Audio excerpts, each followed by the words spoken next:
How do you...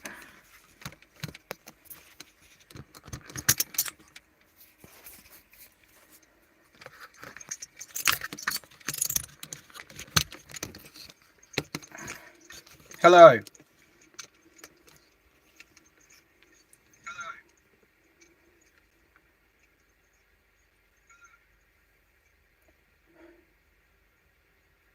Right. That's my phone.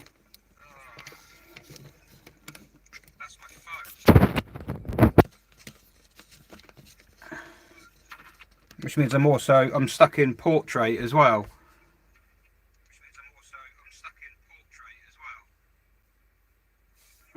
Mute the laptop.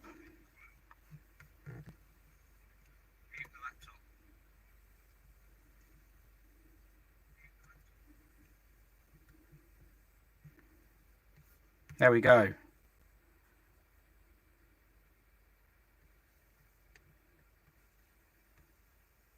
Right. Right. I can tell you how this is working. Can you see that? That's the countdown clock. I've stopped it. 4 minutes stoppage time. 4 minutes. I had to go offline and start again. That is the webcam I bought. So I'm on my phone for the whole thing now.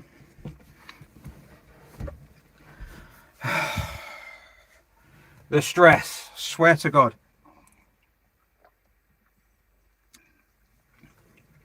Oh, and I've got to do all the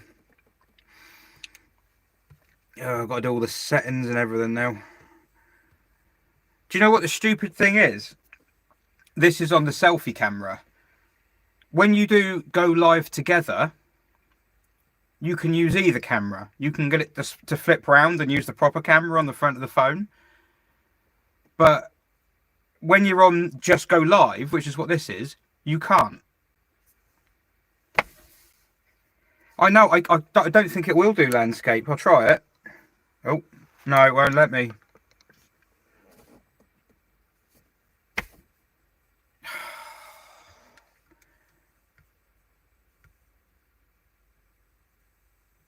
What a nightmare.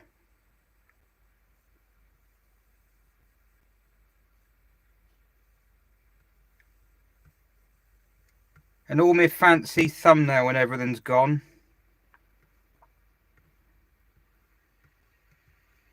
Oh no, I can change that. Hang on.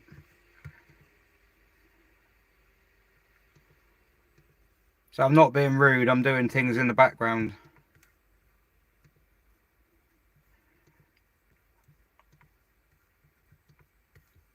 All right.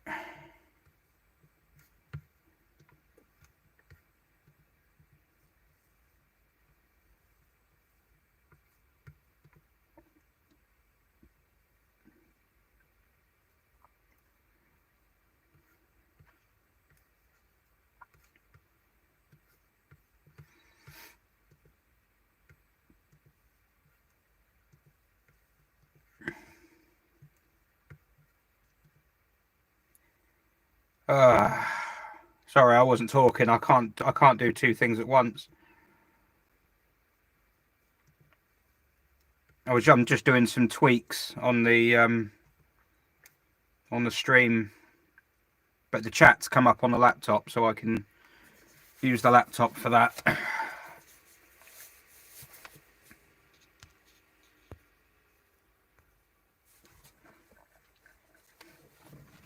Clement's new roll cage. Oh yeah.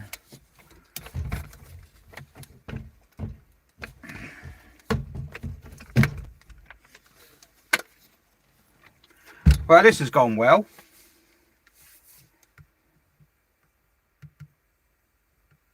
How do I expand the chat? Oh, this is going to be a long 24 hours. Like this. It is not working like it was meant to.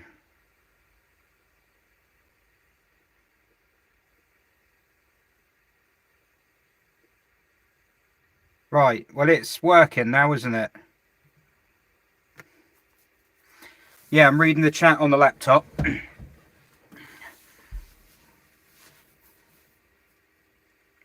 You convinced HubNut is doing this in response to the Halloween video. That Halloween video was a gift for him. It was, I thought he'd like that. Adrian Coles, laptop webcam no good. Don't get me started on that. Oh, Joe, you mean the built-in one? I just assumed it wouldn't be because it's like that big. It's tiny.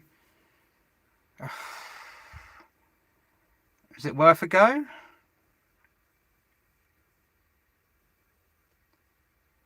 Yeah, I'll just have to stay on here, I think, on the phone. What I don't want to do is be charging the phone while it's streaming.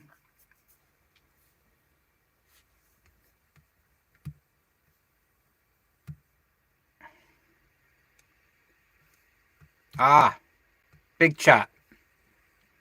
Thank you, Ox. I can't pronounce your name. I'm just going to call you Ox.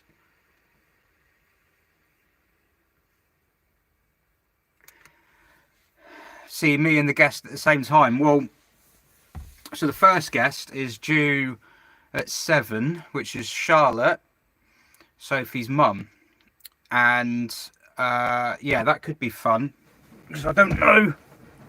I could move it back. We'll just have to talk loudly. But most of the guests are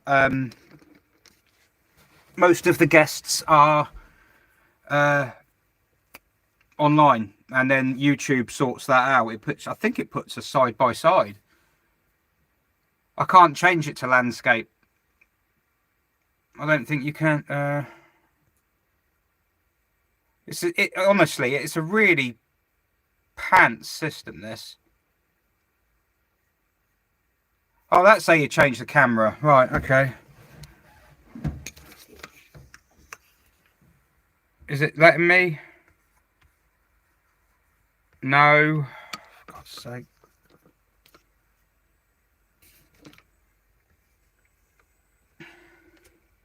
Hello. Right.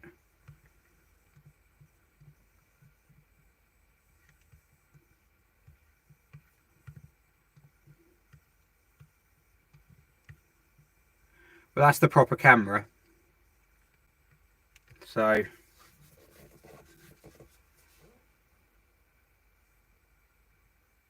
but it won't.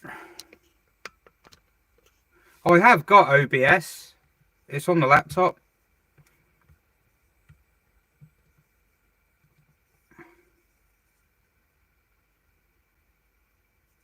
Zoom out for a bit of fisheye. Can you do? I don't think you can because it's on YouTube's software sort of thing. It's not using the phone. I mean, it's using the phone, but it's not using the phone's sort of software. Oh, that's okay. Right, OBS has recognised that.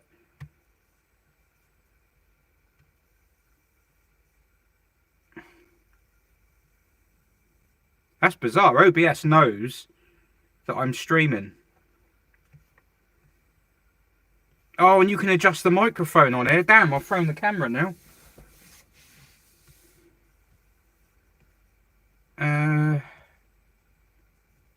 Properties.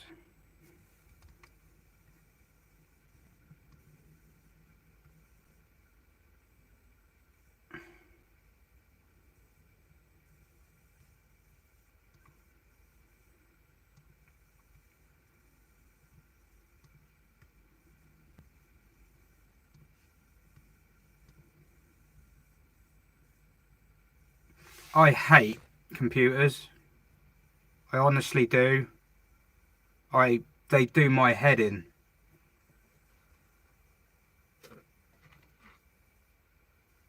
Go to your GP to see if you've got OBS. I've got it on the I've got OBS on the laptop, and when I go on it, it's it does recognize the stream. It is linked.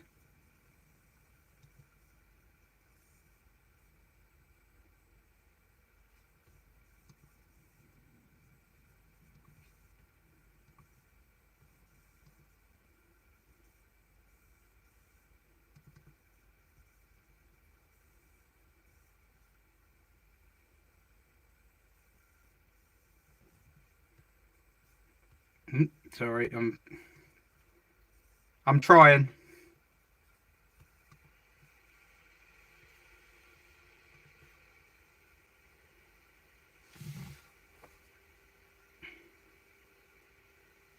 Right. Oh wow, yeah, the super chat. Thank you. As Ian just said, the best way to donate is on the Just Giving page. It's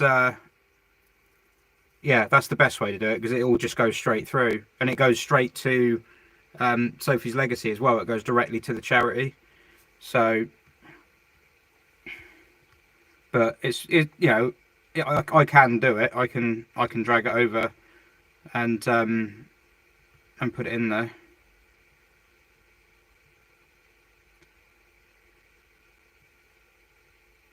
Oh, how's Chateau Clement treating you? Chateau Clement is very comfortable, and I don't know if it'll work, but now I can move the camera around because it's my phone. Look, I've got a remote, and it's got lights. Did that work?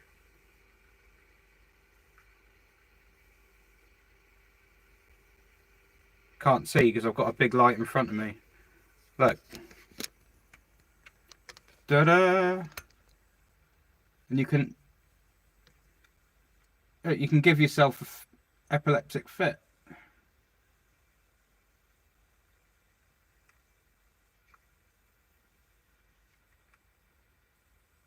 That's supposed to be white. That doesn't really look white to me. That's just all the colours together, which I think is meant to be white, but that's not a however much that was off eBay, £6 worth of eBay goods white, I don't think.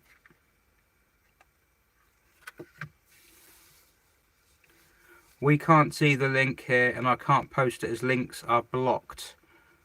And I had the link in the chat I'd set up had the links in it. It had like a kind of a not a schedule, but just wondering. Hang on, I'm going to try and be risky and try and.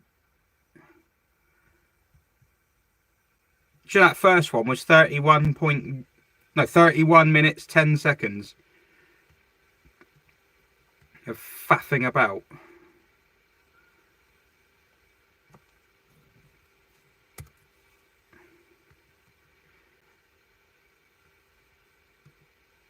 I mean, it's not like I've got a fair bit of time to sort it out, haven't I?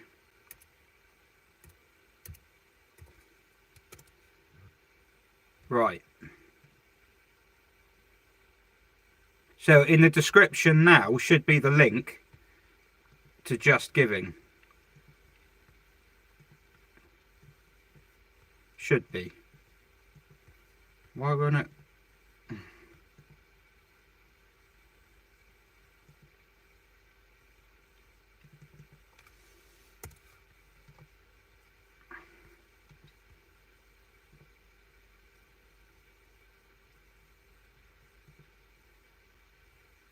And it didn't work. No, it's not on the. It's not. Oh, I'll tell you what. It's not letting me update the. Maybe it's because it's already started.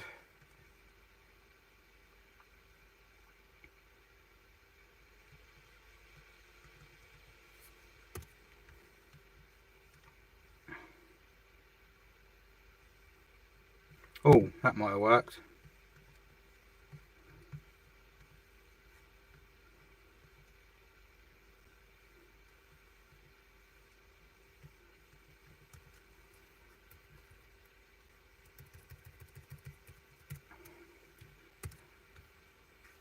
If people, and I can't see the chat at the moment, if people are arriving going, what the hell, this is rubbish, if anyone who's been here from the start could just fill them in. I don't mean beat them up, that's not a saying around here. Fill them in means give them a good going over, but I meant like inform them. Come on. Oh, did that work? Did it work?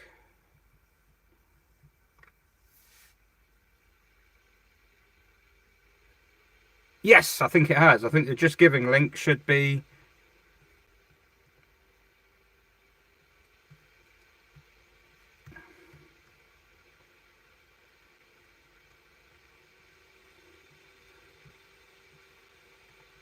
I'm back. What did I miss?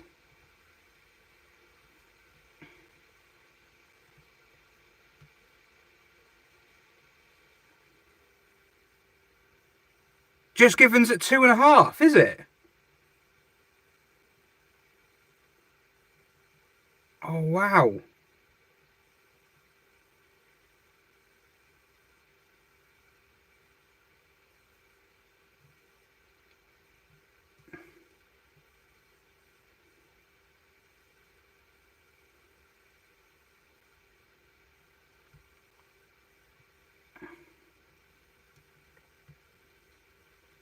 Oh, right, it's there. Who said I sound like a Pompey lad? Get out. 2666. Whoa. I can't look at it because it was on my phone.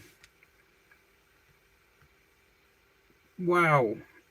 Here's the back of a DS. Comfy. Yes. Very. Very comfy.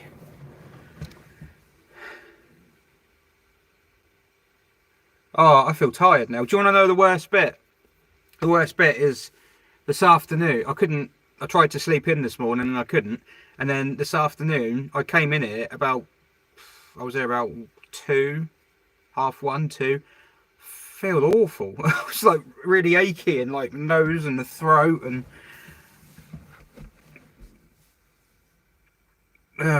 what's on the menu tonight? What am I eating or who's coming to here?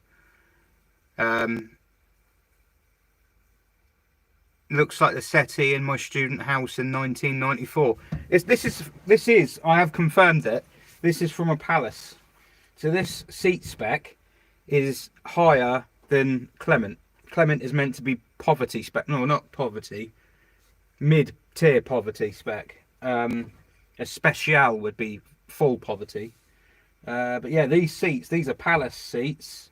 The trims on the side are. It didn't have carpet originally. It had this manky vinyl thing. Palace might have had... Oh no, I didn't clean this. Damn. Palace might have had carpeted up here. I don't know. But yeah, the door cards and all that. It's Palace. So someone has been at it and made it better. And the seatbelt's manky. So...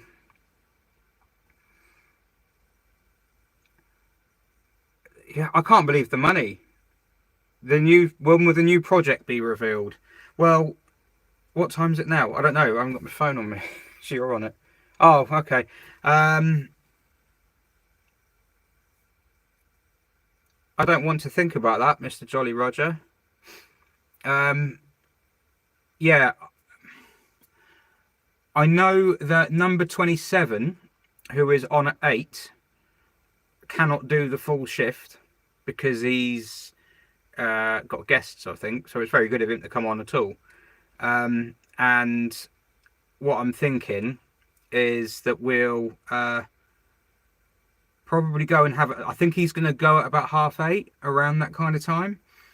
So we'll probably go and have a look at the new car then, between him and James Walshe. James Walshe of Practical Classics he's on at 9, and that's when the stream will change over. So at 9 o'clock I'll stop this stream and start another one, and it will just be the same as... well, I've already had to stop it once, haven't I? Thank you very much, Vidfletch. Yeah, so basically I'll stop the stream just before 9. I have to do that anyway because to interview... actually, no, I've got to do that at 8, haven't I? I'm going to have to stop it at 8. Didn't think that one through. Because to do a go live together, to have 2 people on simultaneously, you have to use a different part of the app. It's a real pain. Honestly, it's a massive pain. HubNut Ian messaged last night and he showed, YouTube's got a new function where you can do live Q&As, like proper. It sets them out and people can actually write questions, and it puts them in a better ordered view so you don't get missed out. Because at the moment the chat just goes mad and you can't keep up. But that's only on desktop. But if you want to do go live together, that's only on mobile. Who's running that? You know, whose ideas are these? Would I be interested in doing some mechanical fettling to an AX GT5? Yeah, but I'm struggling at the moment to get anything done.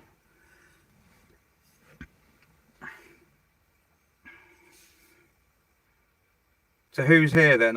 I'm just reading back. Scottish Car Enthusiasts and Trains TV is here. He's a member. So is Mike S. Foxan's Follies. Whatever the weather, it's got to be inclement in there. Actually, I'll tell you what, I can shut the... Oh, should I shut the windows or should I... Sorry, I stop and think. Thank you for the donation, Vidfletch. Hello, Matt Pink. Fuel power in the house. You're early. You're not on till tomorrow at 2 o'clock. Skinny Lou. I hope you're on early hours because I want someone to talk to BTCC about, because I wanted to have someone come on who was like BTCC based or motorsport based, but a couple of them just didn't respond, and yeah, so I can't ask. I had all sorts of questions.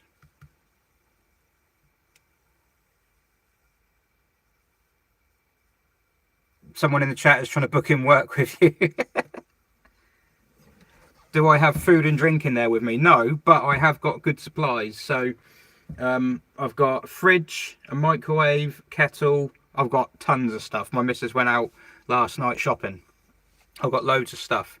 So I've got supplies. I'm sorted. I've got toothpaste and a toothbrush as well, because my mouth will be pretty minging tomorrow.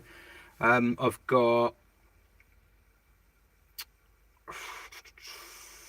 everything I need. Yeah, I've got no... It's not that difficult. It's just talking, isn't it? I mean, how the streams I normally do, how long do they last? Like, I say, I'm going to go on and do an hour, and they end up being 3. So, and even in the back of your head, then you're like, oh, I've got to go now. I've really got to wrap this up. Really got to wrap this up. This time I haven't. I can just keep going. I tell you what, I get to 24 hours. I reckon I could probably just keep going. So we'll see, won't we?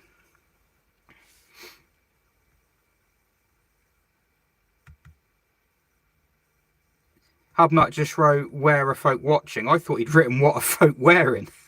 I was just like, I knew he's weird, but... Will I be demonstrating some cooking skills too? Most of the stuff isn't stuff you cook. So where are... I'm intrigued by this. Where are people? I'm just going back through the chat.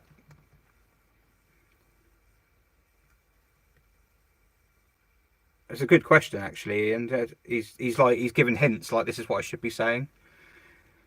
So we got, because I like a bit of geography. Simon's on the M27. Get off your phone.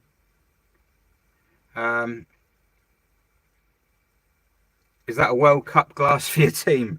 Do you know, honestly, I've never been... I won't go football mad because I know everyone's not into football, but I've never been as much into the internationals as like domestic anyway. I can't get excited about England.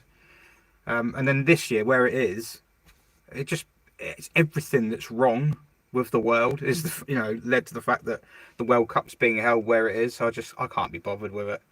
I'll just follow the non-league stuff. Got the F1s on Sunday. There's no motorsport left. And let's just start watching. That's what I was going to ask. Anyone in another country, right? So you're in like a different hemisphere to us, or completely different time zone. It's different time of the year, blah blah blah. I'm guessing like Australia. Give me some motorsport series I should be watching. Something I should get into.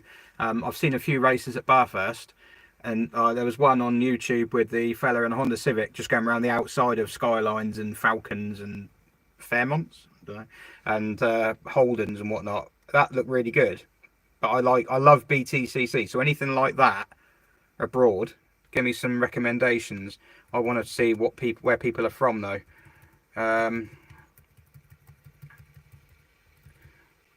Gothenburg, Sweden. Matt London, where are we watching? In the living room. He's being cagey. He don't want anyone to know where he is. Robin Giles is in Plymouth. HubNut's asked a question and then answered it. Zwol, the Netherlands. I like the Netherlands. Phil Powers in Wiltshire. I had a feeling they were close.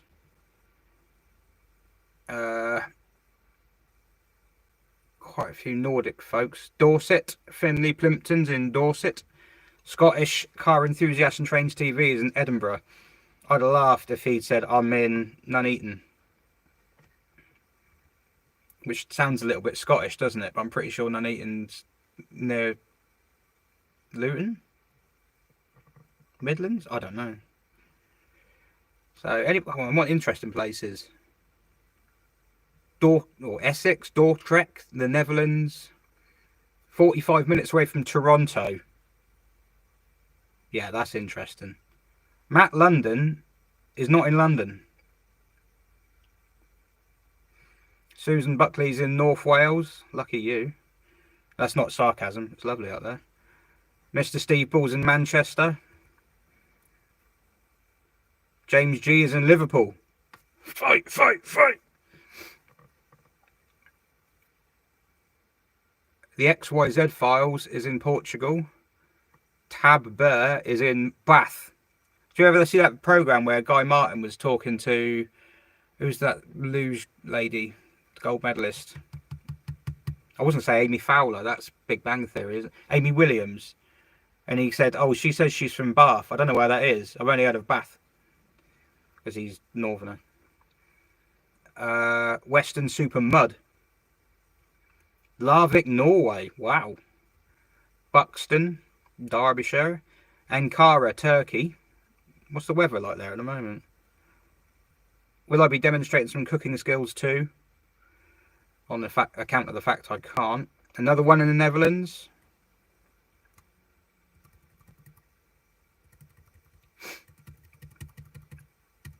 Sorry, I'm loving it where they are. I'm loving to find out where people are, and I'm so far behind on the chat now. I'm just reading out where everyone is. I'm the sort of person who sits there and just looks at Google Maps all the time. Brazil. Wow. Hello. Nuremberg, Germany. Upstate New York. New York. Silvold. Is it Silvold, Netherlands? My pronunciation's horrendous. I can't. Right, you and the other fella below you is in the Netherlands as well. Hugh Davies, a member, is watching on his meal break at the driver's canteen in Swansea Quadrant bus station. That's very specific. HubNut making the chat go mental. You're in Qatar? Adam Henderson's in Qatar. Are you there for the football? Have you heard today they said that you're not allowed to drink there? They've said, oh, you're not allowed to drink. And everyone's like, yeah, but that was one of the rules there. We knew that. But they'd said that you could. A few days ago, they'd said you can. And now everyone's got over there and they've gone, actually, no, you can't. I mean, that's not the worst thing that they outlawed over there, but Denmark, Glenthrow, Scotland, Bradford, West Yorkshire, the mighty Walshe, as Jay Spears is local. Finjen, Denmark. Lynham, Wilts, that's where the RAF base is, isn't it? Poland. Fort Brockhurst. Wow, that is close. Have you got a webcam I can borrow? Rotherham, Oxfordshire, Walsall, York. Lovely place, York. Skelmersdale. I don't think that's quite as lovely as York, is it? I'm not sure. Salt Lake City, Utah. Utah. I've never been to America. I need to write that. Dublin. Been to Dublin. Lovely place. Not the bit we stayed in. That was...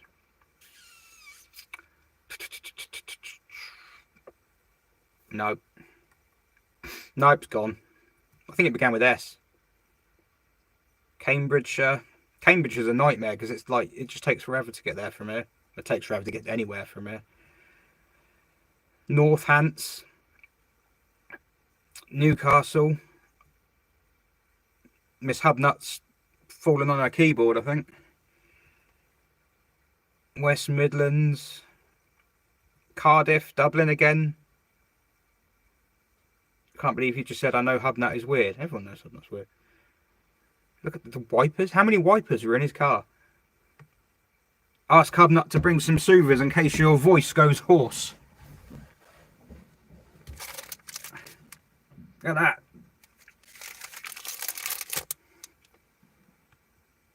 Oh, hang on, I've lost it. It's gone. It's up, it's refreshed.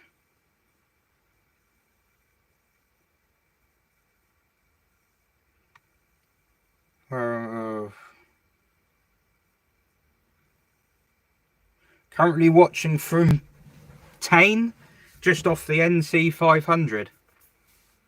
I want to go and do that one day. Should really get a car working, shouldn't I?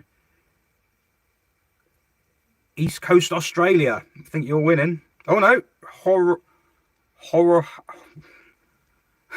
Hororata, is it?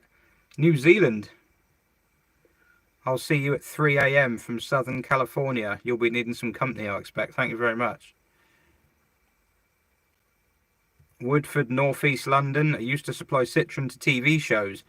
The C6 in Spooks. Oh, the dealership you were at was supplying the C6 to Spooks. Asian GT, good racing. Okay, interesting. I don't really like any of the Asian tracks, though. Well, when you say Asian, I'm thinking like Middle East, but... France, there we go. Big wine festival here this weekend, but no motorsport. Well, no, probably not, because you're the same... the same sort of time of the year as us. Leon. Scott Walter is from the US and he watches F1. I do watch F1. I don't rate it that highly, to be honest. But I know everyone in America is getting into F1 now, whereas everyone in Britain's watching it going, ugh. Ilfracombe. Saw a clip of some Australian fellows racing with ostrich chariots. If you fancy.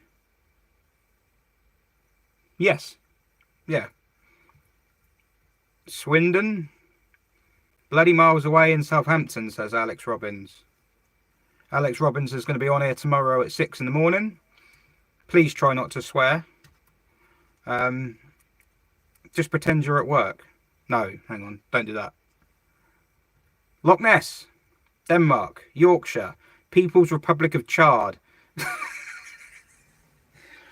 Brighton. Germany. Clacton. Canada. Warrington. Just north of Derby. Odeshog. I swear I've signed him on FIFA.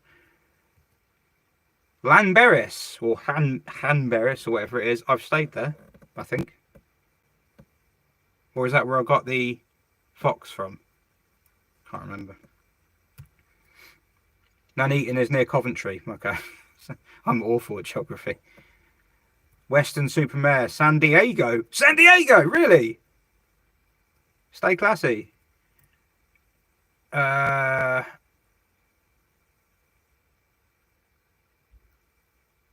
Malmo.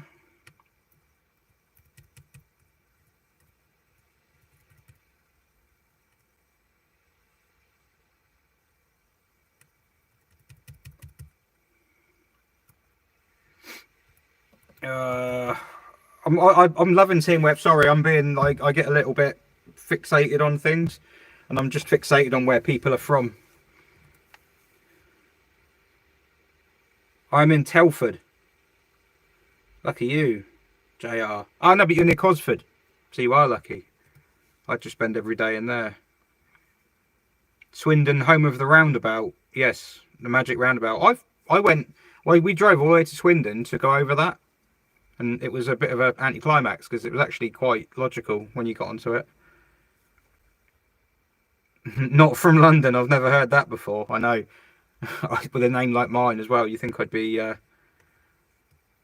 more sensitive to terrible humour.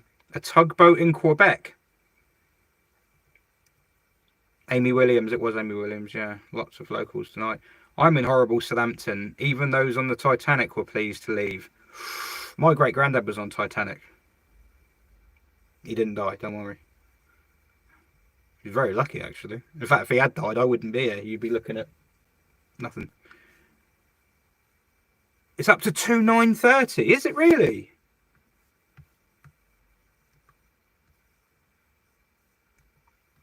No. Honestly, I set a 2,980.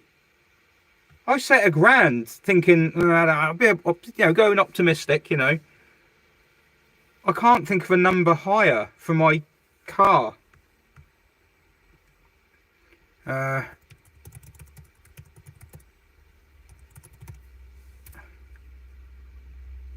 I can't. Well,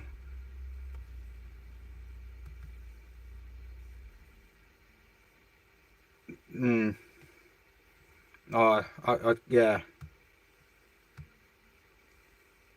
Jeez, 2,980.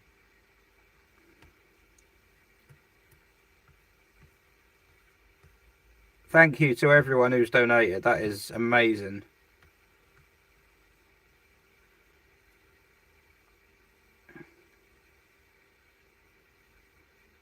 Ankara is a bit hotter than UK average. Okay. Marshfield. No idea where that is. Sounds like you would have had a little train station at one point, though. A little steam branch line or something. Taunton. Taunton's alright, isn't it?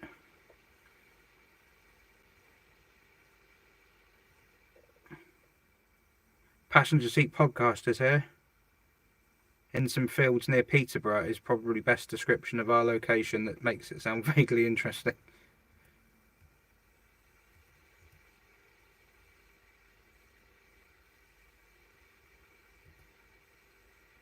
Walking the dogs through a snowy forest in Whistler, British Columbia. Wow. ASL without the A or S. I was that generation. I know what you mean.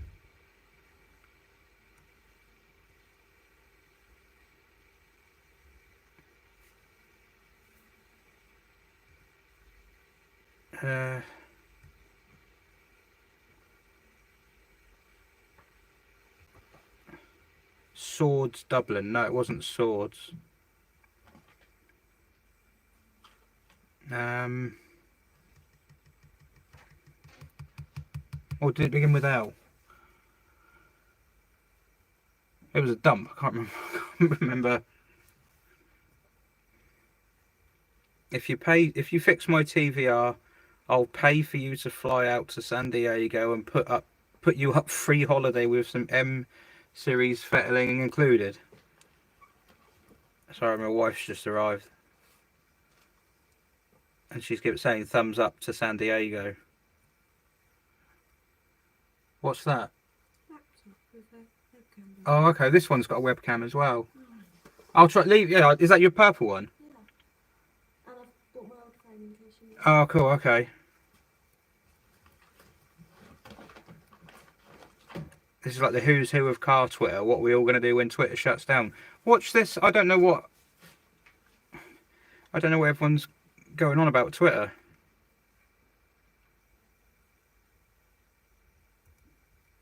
What car would I do the NC 500 in?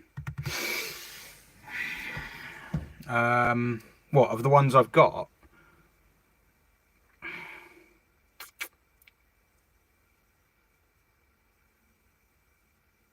It probably would be the TVR, to be honest. I know it's boring to suggest that, but yeah, it probably would be because it's got the roof off and it's got all the grunt low down, sort of the hills and things. It would just laugh at hills. That said, the Imp would be probably the most fun.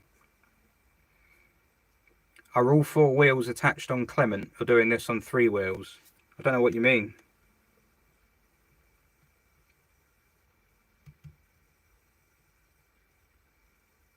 Oh, direct from Citroen UK. The cars for spooks.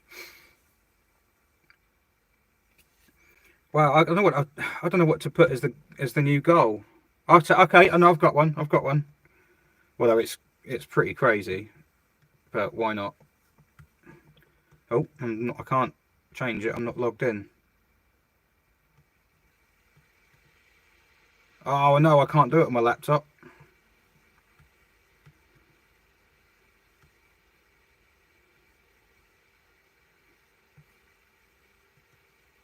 The new goal is 4,440. That's the number. but I can't actually change it because I haven't got... hang on.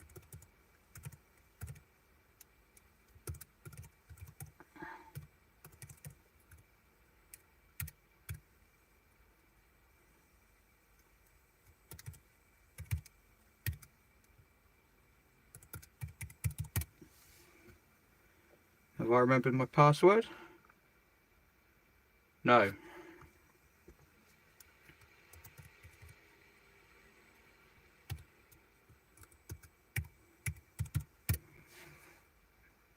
Oh, I can't get into it.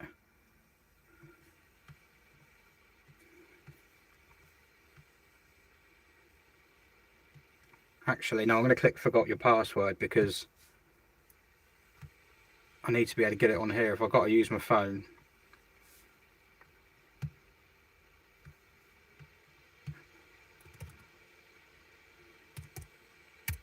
Talk among yourselves, I'm just logging in.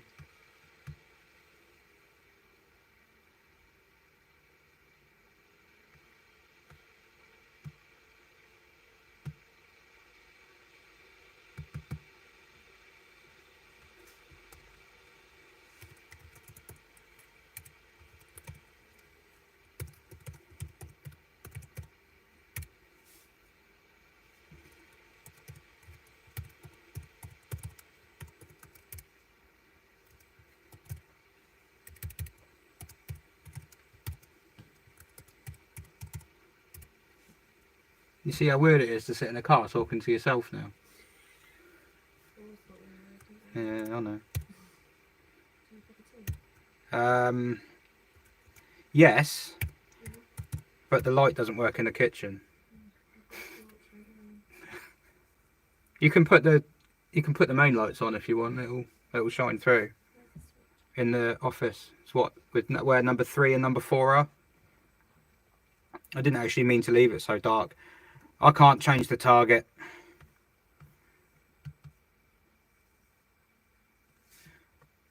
I need to go back to the chat because I'm getting way later. Go for the displacement of the TVR. I was going higher, but that's not a bad shout. The displacement of the TVR is 3949 or 3950, depending on whether TVR did the marketing or not. Finglass, that was it.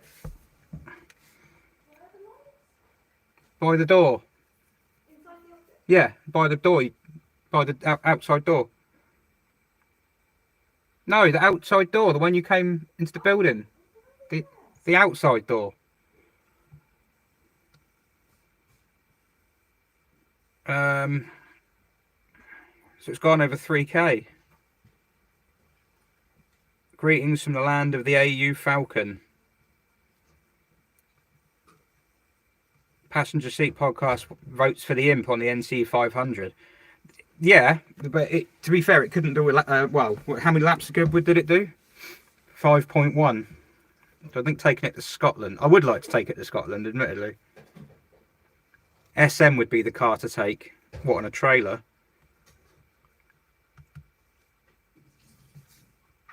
Three one. Oh, hang on.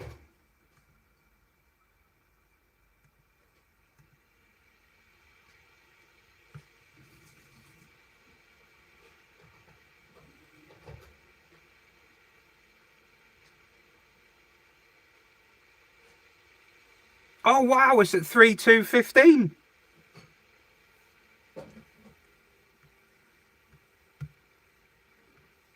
This is like crazy. I didn't expect it to go that high.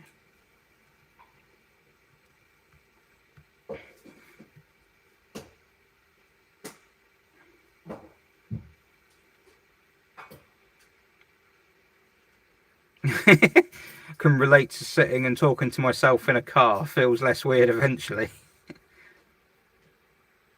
Yeah, but I've seen when you do some of the the podcasts and you've got a guest in the back, so that means you're talking while looking the opposite direction to them, and they're talking to the back of your head.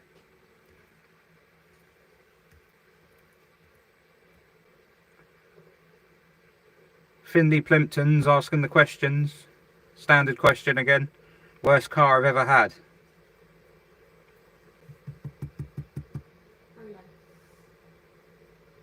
Is it a Polo?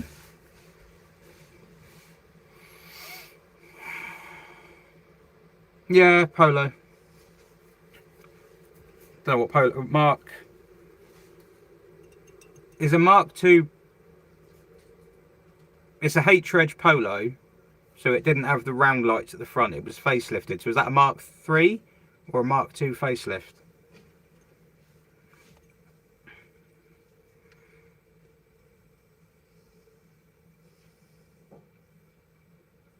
I've seen a lot of YouTube videos in the last couple of days posting about their 500 EV.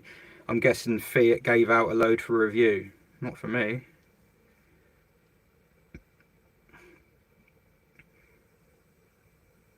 Scanning comments above. Does anyone else live in Weston-super-Mare too? Yes. Someone else said Weston-super-Mare. I think it was it Matt Pink? You consider them a Mark II facelift?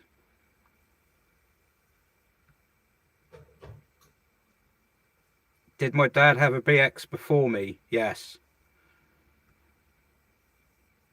Yeah, when I was 7.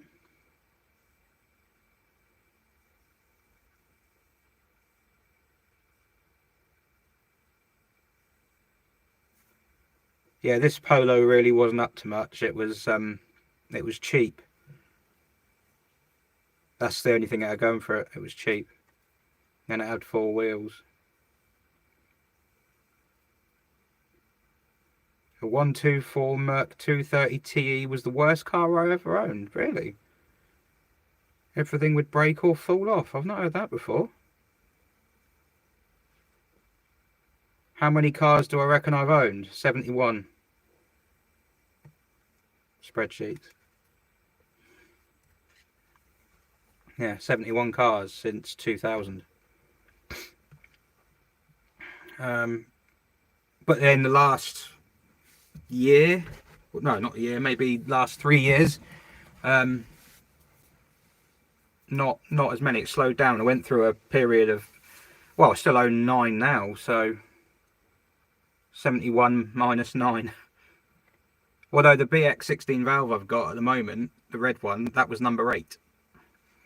So that's how long I've had that. Have I ever worked on a Triumph for Tess? No. I worked on a Triumph Spitfire. A couple of Spitfires.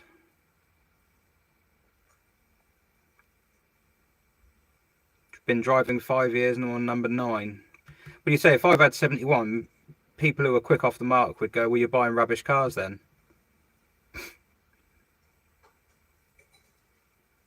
Have I owned a Lada Niva? No, but I would like to, no, actually no, I don't want to own a Lada Niva.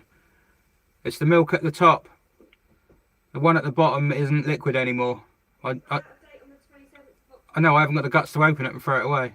Just throw it away. No, I can't throw plastic away. Do you know what? At like 10 o'clock tomorrow, you're going to be so tired you're going to use that milk. No, because it won't pour. It can't pour, it's solid. I need a BX in my life, but I've already got 4 cars in my life. But a BX makes your life better, so you can accommodate more cars. She's not shouting at me. She's making me a cup of tea, but there's 2 bottles of milk in the fridge, and one of them must not be opened.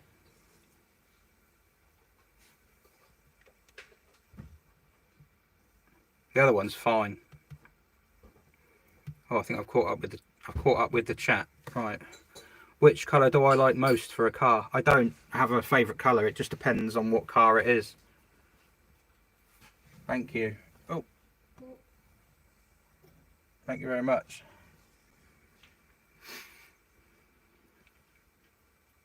So no, I don't really have it depends on the car. Like some cars look good in, for some cars, white is the best colour. Not many, but. I haven't ever owned a car before, so I will deliberately buy a bad car because a BX can't be the worst car I've got. That's logic. Have I ever had an Italian cat? No, I've never had any cat. The SM does not count. Oh, you mean car? Yes. I had an Alfa Romeo 156. Is that the only Italian car I've had? Yeah, I think it is. I currently own 15 or 16 cars. Is this normal? Absolutely.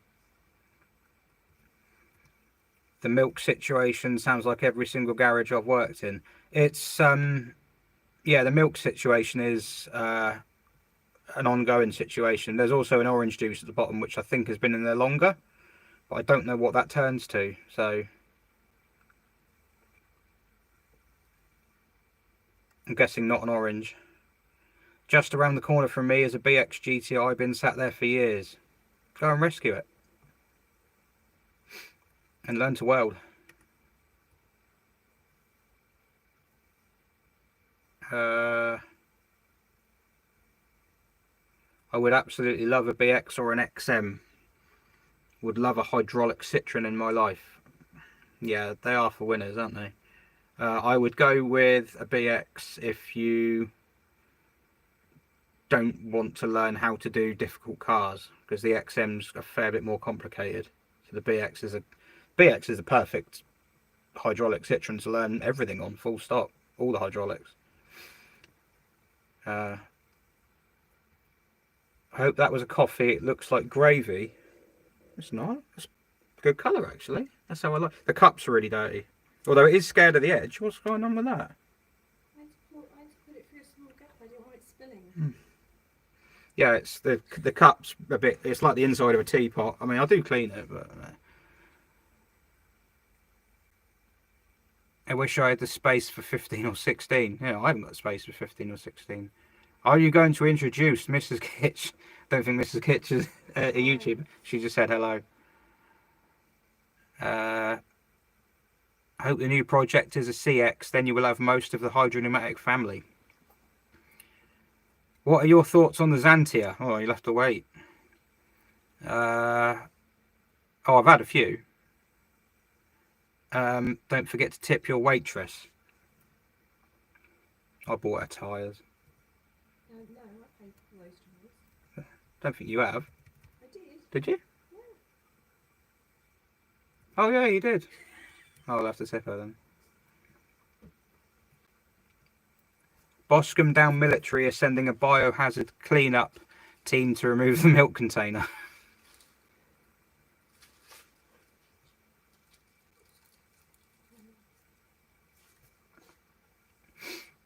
Do I have any staff or am I solo? I'm now solo. Which is actually, I quite like it, but the only thing is getting enough done is difficult, and like being self-disciplined is difficult, because you, especially when you're like really easily distracted like I am. Have I seen the green Xantia for sale on Facebook Marketplace? No. I've seen Chevronics have got a charcoal grey Activa in, which looks really, really good, and it's not expensive. It's $3,995. Have I got an SM? Yeah, I have, but I'm not going to talk about that until I've mentioned it officially. I'd like a BX brake, preferably Mark 1, but I expect it to have to be a Mark 2. Yeah, you got more chance of finding hen's teeth than a Mark 1. They do exist. There's about 3 in the UK. Do SMs look good in white? I think SMs look good in all colours, but I don't think white is the right colour for one. That's all I'll say on that. If I have time, I want to take a welding course in 2023. There's one to follow on YouTube. I think it's called the Fabrication Series. He's really good. You should follow him. He does all the different types of welding, like MIG, TIG, stick, and what's the version of MIG where you don't have gas? It's not gasless. Is it arc? I mean, I only really do MIG, so yeah. There's a sort of more simple. I really like the looks of the CX. So do I. But only the earlier ones more than the later ones. What's the trick for convincing one's partner to let you buy more cars?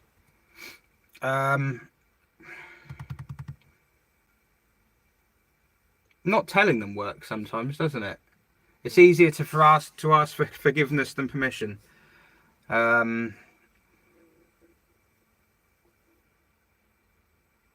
don't think there is a trick. I think you've just got to have a damn good excuse. Why haven't you?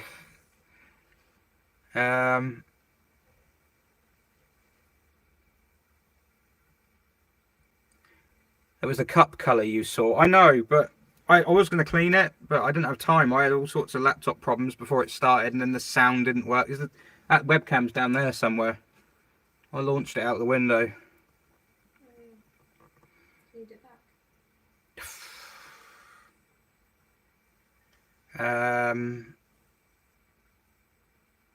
I would also love a BX in my life, but no space for a third car. Don't have the cash to deal with the parts situation over here. I think it's the same everywhere at the moment. Is number 27 Jack going to make a guest appearance? Yes. Maybe with JayEmm? No. They are both on, but they're on at different times. JayEmm is on tomorrow at... I've memorised it all now. He's on tomorrow at 10. Fuel Power has 3 cars currently. I lose track of who's got what cars, but I know you've got a Panda 100 HP. I quite like those. Are you more interested by the car from the 60s and 70s and 80s than the older cars like the Traction Avant? Yeah. I do like some of the older stuff. I love reading about some of the really old stuff, but yeah, I think cars advanced the most in the 50s. I think 50s was the golden year where the most advancements were made. And then maybe, don't know, maybe in the 90s actually. Running a garage solo sounds impossible. Yeah. Who's Jeremy on his shirt chat? Jeremy, that's a lyric from a song. One of my favourite songs. About a kid who was bullied a lot and got picked on by people in school and had a really, really, really hard life. And so he went in one day and shot himself in school. It's a true story. But when you watch the song with the lyrics, it's like, it's dark.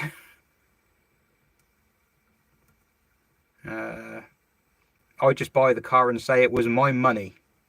That's what he said. That was you do. Just buy the car and say it's my money. Just find someone who lets you be here. Bang your foot down.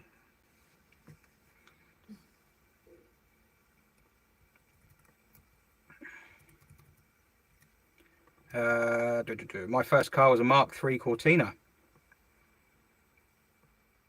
Hello from Mauritius. I'm going to bed now, but we'll see you at about 3 AM your time tomorrow. Excellent. I'll need people here. Don't call me Pompey Lad. Someone keeps calling me Pompey Lad. I don't sound like I'm from Pompey, do I? No. Yeah, we definitely. How do people from Portsmouth? They took London. Portsmouth. Yeah. Like that. More like Chevy Farm. I'm more... Right, okay. I'm being abused now. Do I know anywhere to get BX parts aside from Chevronics? They don't have any in stock. I can't find a bloody fuel cap anywhere. But they're the same as all the others, so I would have thought that would be quite an easy thing. I mean, just hit the BX pages and that on Facebook and things. I'm sure someone's got one. I might have one somewhere. I don't know if I've got a key for it, though. You would need a key.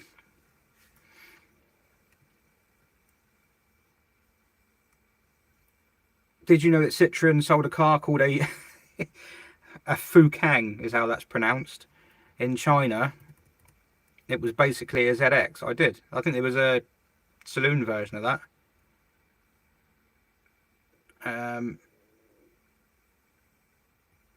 6-cylinder Princess. I would like one of those. Well, no, not. I don't want one of those, but I'd love to have a go in one. Citroen absolutely loves dodgy names. I think all manufacturers are guilty of that, aren't they? It was on Twitter this morning. Renault was saying one of the Renault engine codes is F4AT. a Panda 100 HP, a Rover Mini, and a Megane Classic. Megane Classic, is that a saloon? Also in the direct fleet is a Fiat 500. I like the Panda. I don't like minis that much. I don't like working on them. I mean, they're fun. On a real smooth road, they're quite a lot of fun, but every time I work on one, I get the ump.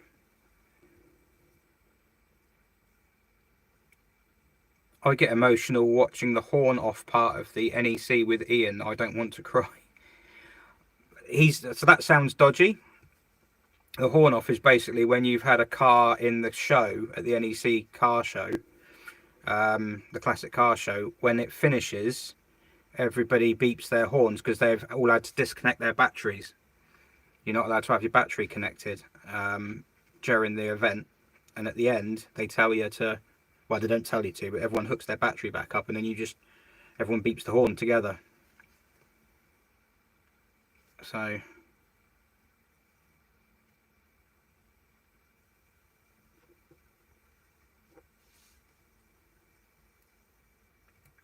oh no, what have I done? Scott B says his little man has been threatened if he brings something else home. That sounds painful. Coincidentally, it's a Hillman Imp I'm chasing, which brought me to your channel. Well, if you do get a Hillman Imp, don't put a Saxo engine in it and take it around Goodwood flat out. But if you do it 4 times. Don't do a 5th lap. Quiet pop in whilst waiting for bingo, says Miss HubNut. Did you get a blue rinse as well? The same.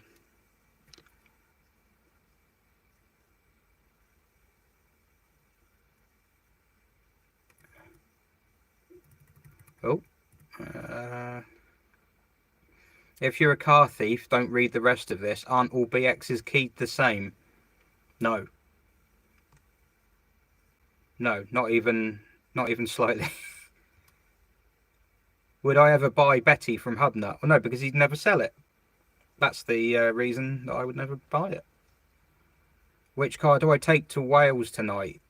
Oh, hello, Dave. He was in the warm-up. Indecisive Auto. The XC60, which is working perfectly, or the V70 with its suspected dodgy valve body on the gearbox.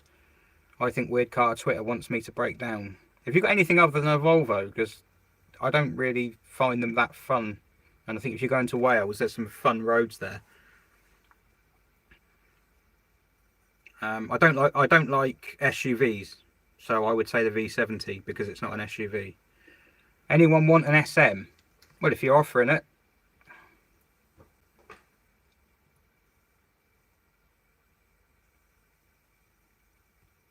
Megane Classic is the saloon. I thought it was.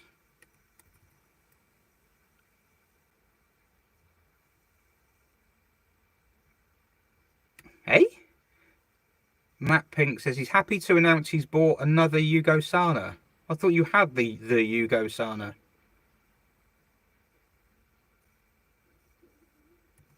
Where is the donate link? The donate link should be in the description at the top. Matt Pink has 5 minis at the moment. I'm sorry to hear that, Matt. Been driving them for 30 years, can't get them out of his blood.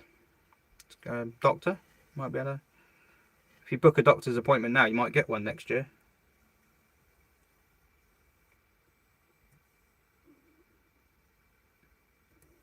Does anyone want a Vauxhall Viscount?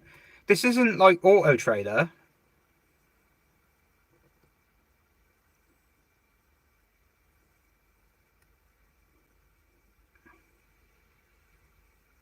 I had a Corsa, but my sister... Oh, that says I had a Corsa with a smiley face, but my sister has it now.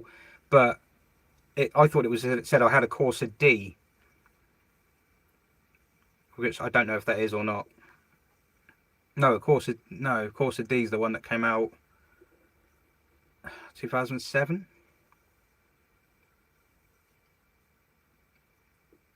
Omega 3 litre would squeeze in the Imp. Not in the engine bay.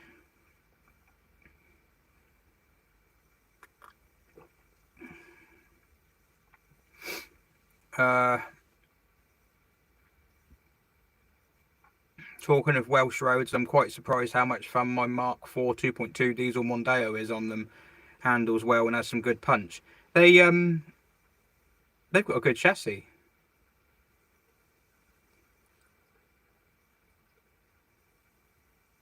Sorry, 2 secs. It's 6:45. You can go and have a look if you want. Sorry? I can't remember. But it's all on my phone. But I'm having to film on my phone now because I've had a technical issue.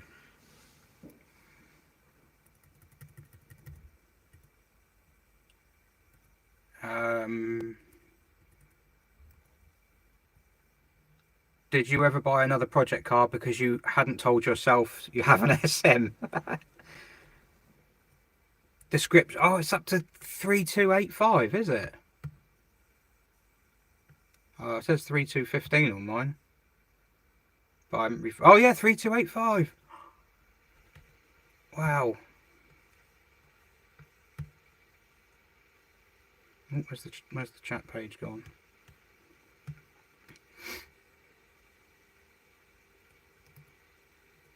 Which Ford is the coolest? Furious Driving's Crown Vic or Betty? Coolest?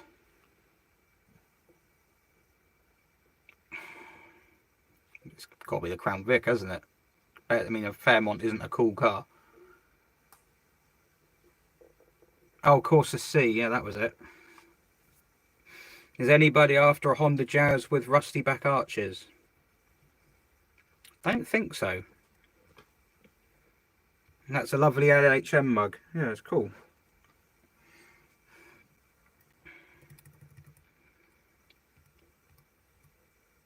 You should do a swap shop segment. See if you can find someone who wants the Viscount and see what they have to trade. I'd love to try and get a KV6 into a Rover R8 one day. Actually, that would be good. That would be a good little conversion, that. Was the only movie to feature a TVR the Travolta classic Swordfish? No. It wasn't. There's another film, which is on Netflix, which I can't remember the name of, and that's got a chimera in it, and they go through Danann in Brittany. It's got Anne Hathaway in it. Who's Anne Hathaway? Yeah, I figured that. What's she? Oh. Sorry? Les Mis? Princess Diary. Devil Wears Prada has got. It's got that one I like in it. Who's that? Emily Blunt. That's it. Oh, that's her. Right. Yes. Sorry. Yeah. Anne Hathaway's in it, and there's a chimera, and I put the reg into a VRM thing once, and it didn't come up with anything. But yes, there is a chimera in that film. And I think didn't there one in 4 Weddings and a Funeral? Doesn't someone have a Griffith? I think someone's got a Griffith in a film like that.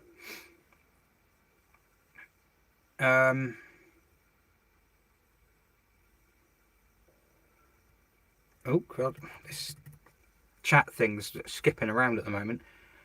Food for brain. Which Ford is best Ford? Connect matinee and simultaneously and sleep. What YouTube channels do I watch? I watch. The last one I watched was Aidan Millward, because he just does streaming games and talking about motorsport. He did a video about the 850 BTCC cars, the estates. I watched that. Before that, I watched Rocket Powered Mohawk, who are probably my favourite one at the moment. He says things that I wouldn't have. Even my filter would block that out. I don't want to demonetize the stream, so I'm not going to say what he talks about. But it's F1 based. He commentates on F1 basically.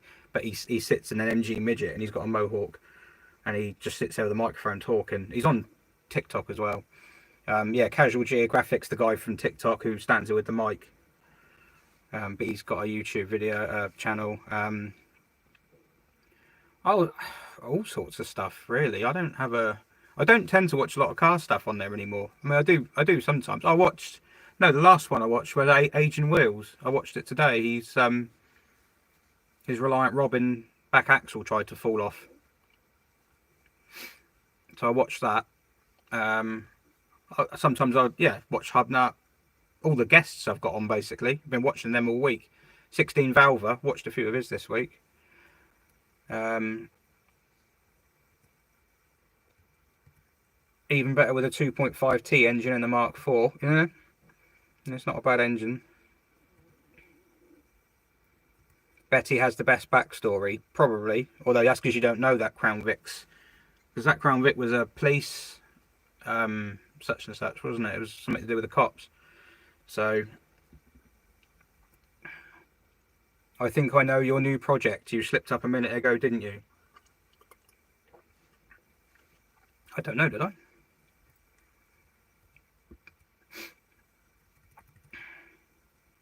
What's my favourite soup? I don't really eat soup or drink soup. Do you eat soup? I'm not really into soup. Tomato, I suppose. 3305. Wow.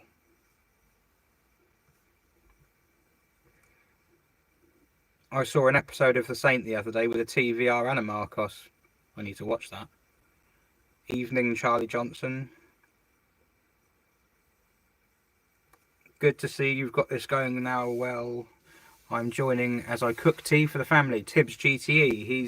He was on the warm up along with Miss HubNut and Whiteland Restos and Indecisive Autos. Have I ever driven a Mark 1 Tuscan? And what did I think of it? Yes.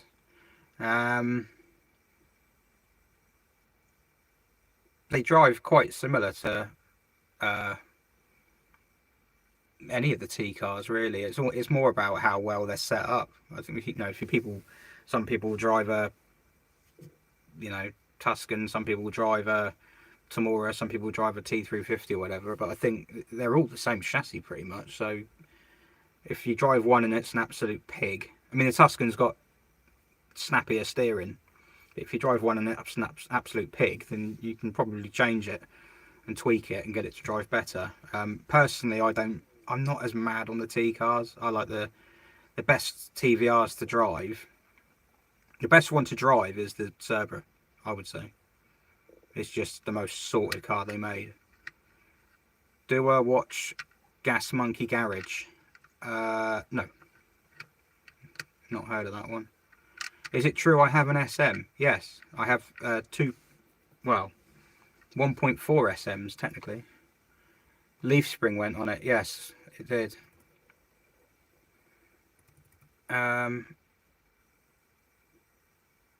Aidan Millward has some good analysis videos. Yeah, he does. He's decent. Have I ever seen Everard Junction on YouTube? Oh, no, I recognise that. I might have done. I watch another Train of Thought. I watch Train of Thought every Friday. Apart from when he did the Halloween stuff, I wasn't really fussed about that. But yeah, I watch Train of Thought. He's good. He does a video every Friday. It's about 5 or 6 minutes, and it's just like a story about something that's happened on the railways. But as he's already said once before, he's like starting to run out of things he can talk about. You slurp soup. Bumps into the guy who runs Charge Heads channel at NEC. His vids are good. Charge Heads. Yeah, I think I'd had someone the other day is doing I saw a channel the other day where they're building a electric powered TVR wedge, but I put it in my watch later and never got back to it. But go to Chinese meal. Oh no, it's making me hungry now. I like sweet and sour chicken balls. Sweet and sour stuff is quite good. JayEmm on cars. Yeah, he's alright. He's very patient.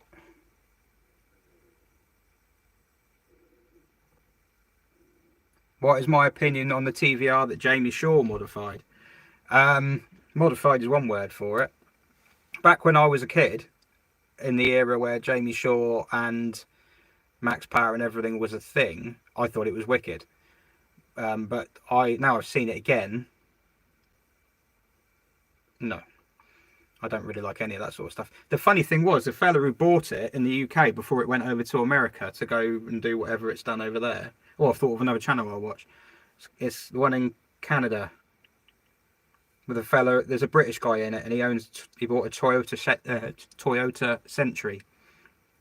But no, it's went over to America, and it was bought round here by a guy who runs another YouTube. Well, I don't know what he does, but he's yeah. So it's been round here, that car.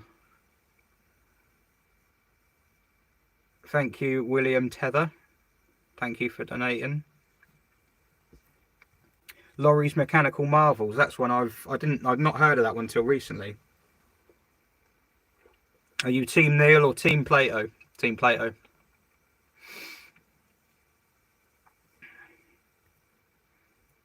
Griffith 500. Is it just mental and unpleasant? Not at all. Not at all. Opposite.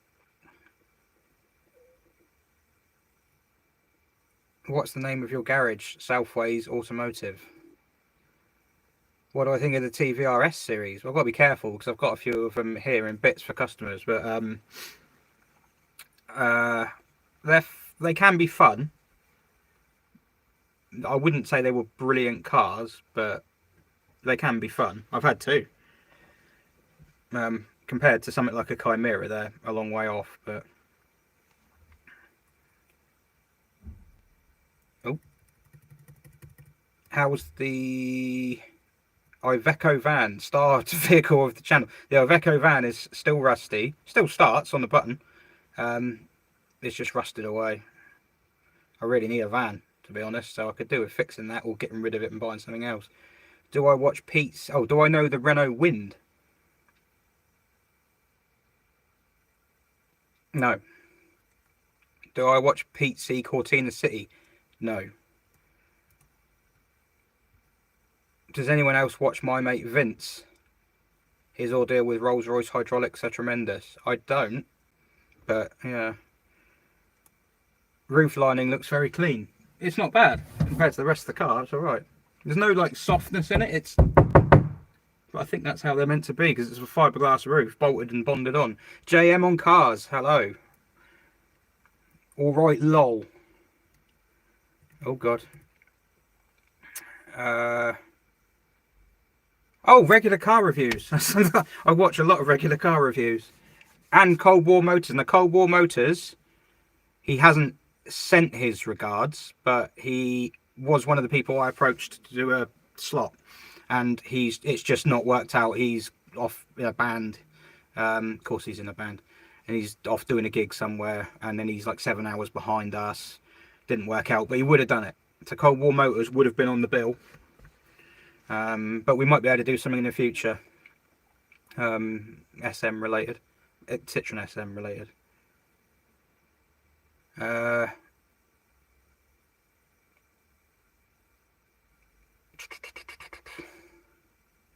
Stupid bloke, stupid videos is a good one. Hard Up Garage. He's around the corner. He didn't bring it to me, no. He didn't even tell me he got it, actually. I don't speak to him that often. Only, I borrowed a trailer off him once. Borrowed a trailer off him to pick up my car. Renault Wind 2. Oh, yeah. I know it.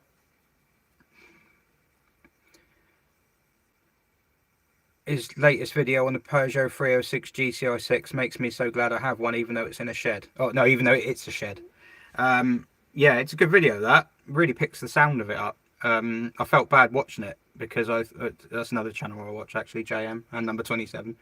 As I say, pretty much everyone on my list are people I watch because that's why I thought to contact them, or they're people I probably would be watching or getting involved with. Yeah, that was a good video on that GTI 6, and I felt bad because I've got the Tomato here, so I'm kind of like, I think he would quite like it, but yeah, I'm getting on the Tomato. It's just, as I say, I'm on my own and I'm juggling a lot of stuff, and then took a while to get it in here because of the other cars that were in here at the time, so it was waiting outside for ages. It's now in, the work started, but you've seen the work started. It's advanced on a bit from that. thoughts on Garage 54. Is that the one in Russia where they put like they weld 15 flywheels together?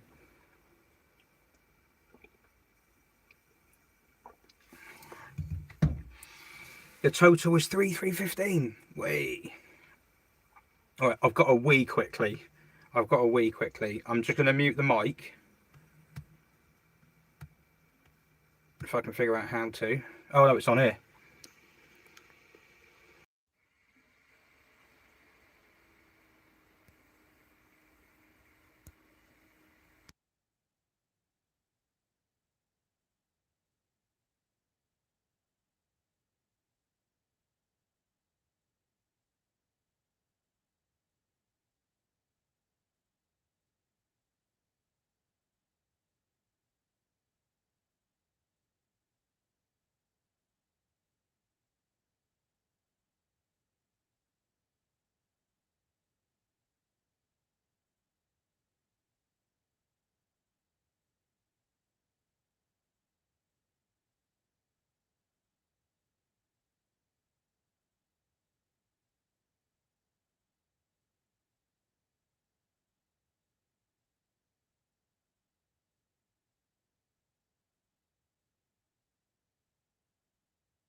Non-stop. And I went, oh, that's rude. What are you saying about me? Right, I've got a problem. I had technical problems this morning. When I started it. So, hope I did wash my hands. Oh no, I need a moderator. We've got no. I know I forgot to add you.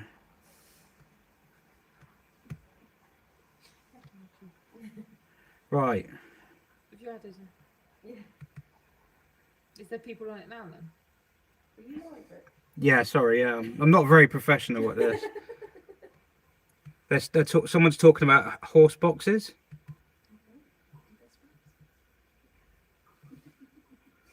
Right. Okay. Did you not pause it while you went to the... No, I muted the microphone. It can't. If I pause it, I'd have to start the whole thing again. So right. Okay. Can everyone? Have I got the microphone on? Someone write something in the comments. Nothing's happening. Can you remind me how to... Yeah, mic is on. Right, we can hear it. Right, I'm in. First guests here. Right, you can... I'm going to leave the door open. We've got the star guest, actually. Hopefully she can be seen. Get in. Join us. In the car. Charlotte. Yes. In the special car. And she's brought me some paperwork as well. Oh, I'm trying to work out what angle. And everyone... The check strap doesn't work. It doesn't stay open. No. Hello, yeah, people can see you, right? Yay. So yeah, it's the picture's not amazing because I was on the webcam and then I had some technical problems and then the webcam got broken. Oh. So yes. Technology. Yeah, it was a nightmare. So yes, welcome to Clement. So you're here to talk about why I'm doing this. Yeah. Well, you're doing a crazy challenge. It's not that crazy, is it? It's all right. It's not that bad. I mean, I would love it, talking for 24 hours. I mean, that's what people say I do all the time. So, it's, To be fair, with these, you just get these people. These are all the different viewers here. Oh, I use touchscreen. My laptop's touchscreen. Oh, you just found that out. I'm a professional. Hang on. So all these people here. So if you see any questions come up, you can. So, Oh, that's good. but the best thing to do would probably be for you to first off tell everyone who's how much have we raised now? It's shot up. That's it. Yeah. Shall I have a look? Wow. I was aiming for £1,000. And That's incredible. And it's still going. The car people have pulled it out the bag. That is incredible, isn't it? Just through talking. See, Well, it's good to talk. Yeah. They well, to be fair, that just giving thing's been going for a week or so. I think it was. Yeah, I think it's been. So yeah. Yes. Tell everyone, what is this charity about? Okay. And try not to make me tear up. I know this is going to be a challenge for you. That so Sophie was my daughter. That she was diagnosed with cancer. It's called rhabdomyosarcoma, but people call it rhabdo because it's just a big old name. And she was diagnosed in the September 2020. She'd been unwell in the July and August by having stomach pains, feeling sick, and just feeling like not wanting to eat until like lunchtime. She kept saying, my tummy hurts. But as a 9-year-old, you put it down to lots of reasons. We did see a GP at one point because I said this is like becoming really persistent. But they felt a tummy and just thought, they felt it was a bit hard, but they thought it was probably a bowel infection. And then she went on holiday with her grandparents at the end of August, and she started bleeding on the second day of that holiday. And she didn't know what was going on. I mean, she was just turned 9 at this point. So she was hiding it until she got back, and then sort of said to me, Mummy, I'm bleeding, but I don't know why. And I was like, by this point, it was obviously 8 days of bleeding. We phoned the doctor straight away, and they said it would be her first period. And I went, this is not her first period. I'm telling you as a mum, I know my daughter, she was not developed in any way. This is not her first period. And but they brushed that off as it was. Then the next day I woke up and I just had this niggle, and I can only call it mother's instincts really. And I just said, something's not right. I know something's not right. She was still bleeding. And I said, I've got to sort this out. It was a Saturday at the beginning of September. Phone 111, who weren't brilliant. And they just said, if you're that concerned, take her up to A&E. And that's what I did. And actually A&E was quite quiet that day, which I mean, it was part of the lockdown in September. It was just starting to get back in, wasn't it? Oh, but God, yeah, in terms of 2020. children's A&E, it was quiet. Forget the adults, but children's was quite quiet at that point. So we got straight in, saw a paediatrician, and they said how long she had this lump for. And I went, what lump? Oh, I don't know what you're talking about. And they found a 12-centimetre tumour in her abdomen. So things progressed quite quickly. We were transferred to Southampton Hospital, and then on the Thursday, so it was a few days later, she had major surgery, and in there for about 7 hours, trying to remove this tumour. They didn't know quite what it was at that point, whether it was benign or cancerous, but as soon as they opened her up, they knew it was cancer, just by looking at it. And they couldn't get it all out. They got 95% of it out, but to get it all out, they would have to mutilate her, basically. But obviously they did major surgery. It was encased everywhere, touching all of her bowel, which caused huge problems. So she recovered from the surgery after a few complications, and then 2 weeks later, she started chemotherapy. So she did 9 rounds of chemotherapy, very aggressive inpatient chemotherapy, which if anyone has had cancer or in a cancer treatment knows how grueling it is. But for a 9-year-old child, it was horrific. Is all I can explain really. During the middle of the 9 rounds, we had 7 weeks of radiotherapy up in London, UCLH hospital, and that was in the second lockdown. So we went on the 21st of December and came back in beginning of February, up in London, and it was the second lockdown. So we stayed up there the whole time, just me and Sophie, because no one else was allowed up. And I've never seen London so deserted. There was literally no one there.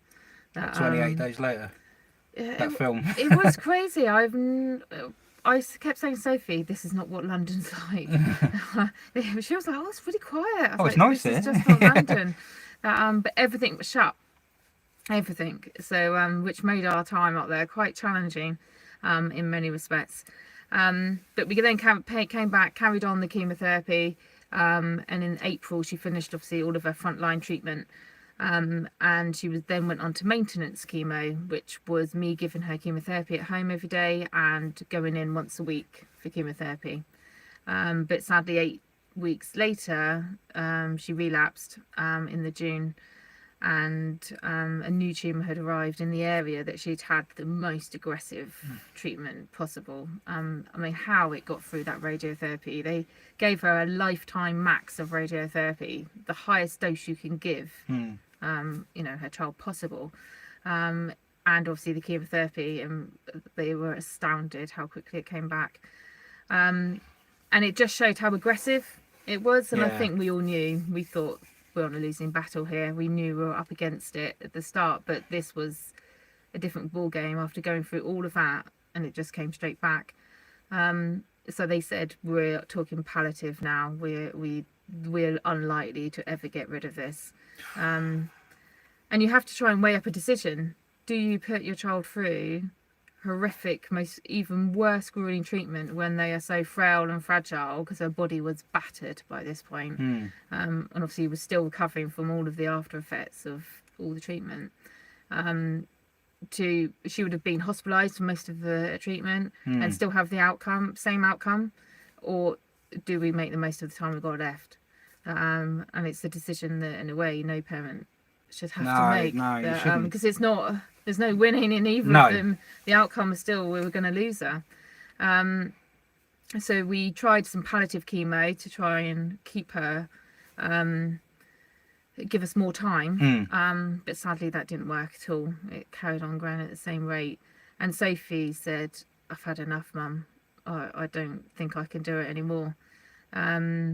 And she was, it's like a 9-year-old to have to say that. I know, she just said, you wouldn't want chemo, Mum, it's so hard. And I just thought, this is her body, I can't put her through something more. And she said, I hate being in hospital, please, I want to be at home.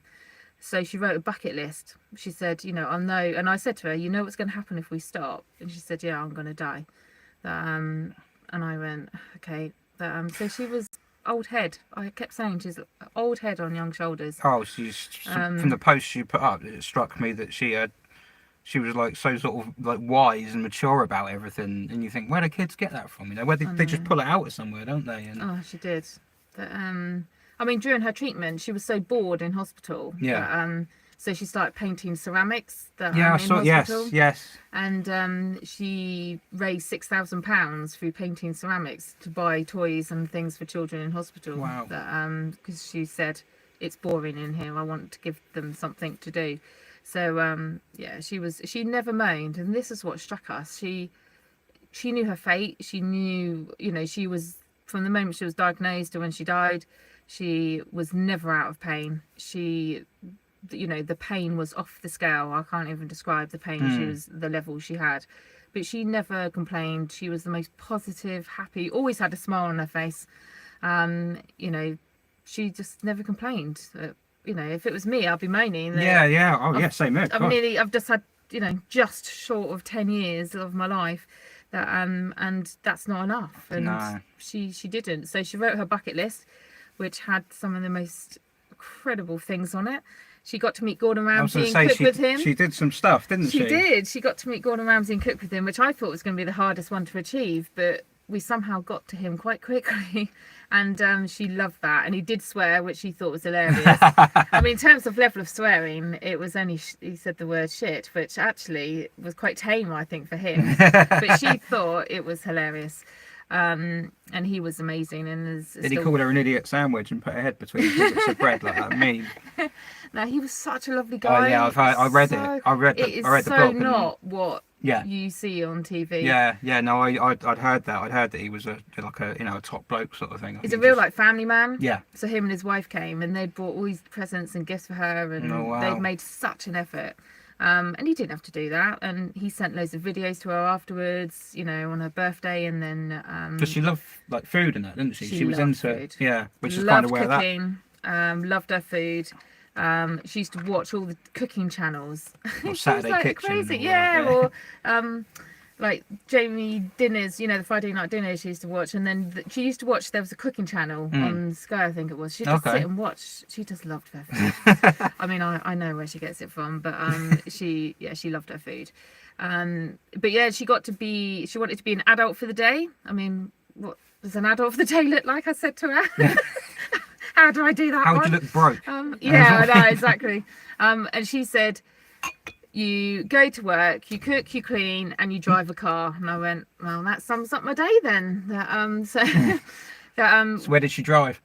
She didn't get to drive, actually. You just chucked her the keys. There you go. I know, that was probably the hardest bit. We tried to get the young drivers one, but we just could not get it in. And I think the age bit, we had to wait for her birthday. Yeah. Then she was just too poorly. But she did. I mean, I said you can clean any day you like. Carry on. You just don't worry about that one. And cooking, she did lots of. But she went to work in Tesco's Basildon. I saw that. Yes. She did spend the day there, and she absolutely loved it. She had the doing fastest the checkout and everything. Checkout rate of the day, I think. That she absolutely loved that, and they were amazing. So yeah, she got to do some amazing things on there. But what she did leave on there is some things that she knew she was never going to achieve in her time that she had left. But she said, this is what you've got to do when I've gone, Mum. And to have that ability to be able to think like that just blew everyone away, including myself. I was like, I can't understand how you can think like that. And she didn't just leave some little things. She left some massive things to change. So she really lapsed in the June. We stopped the treatment in the July. We did our bucket list in the July and August, and it was intense because she was deteriorating really rapidly, and on high levels of morphine and patches, and then obviously all morphine. I've never seen so much drugs have to be given to try and cope with the pain that she was in. And at the end of August, her bowel got blocked by the tumour because it had encased it, which caused huge issues. So she was hospitalised. And she said, I'm not dying here, Mum. Get me home. Which was a challenge because she couldn't move. She couldn't sit up at this point. Her stomach had swollen up with all the toxins and everything. It was hard, but we managed it. We managed to get her home. They thought she would only last a day or two at home, and she lasted a week. She always pulled it out the bag when she defied everyone.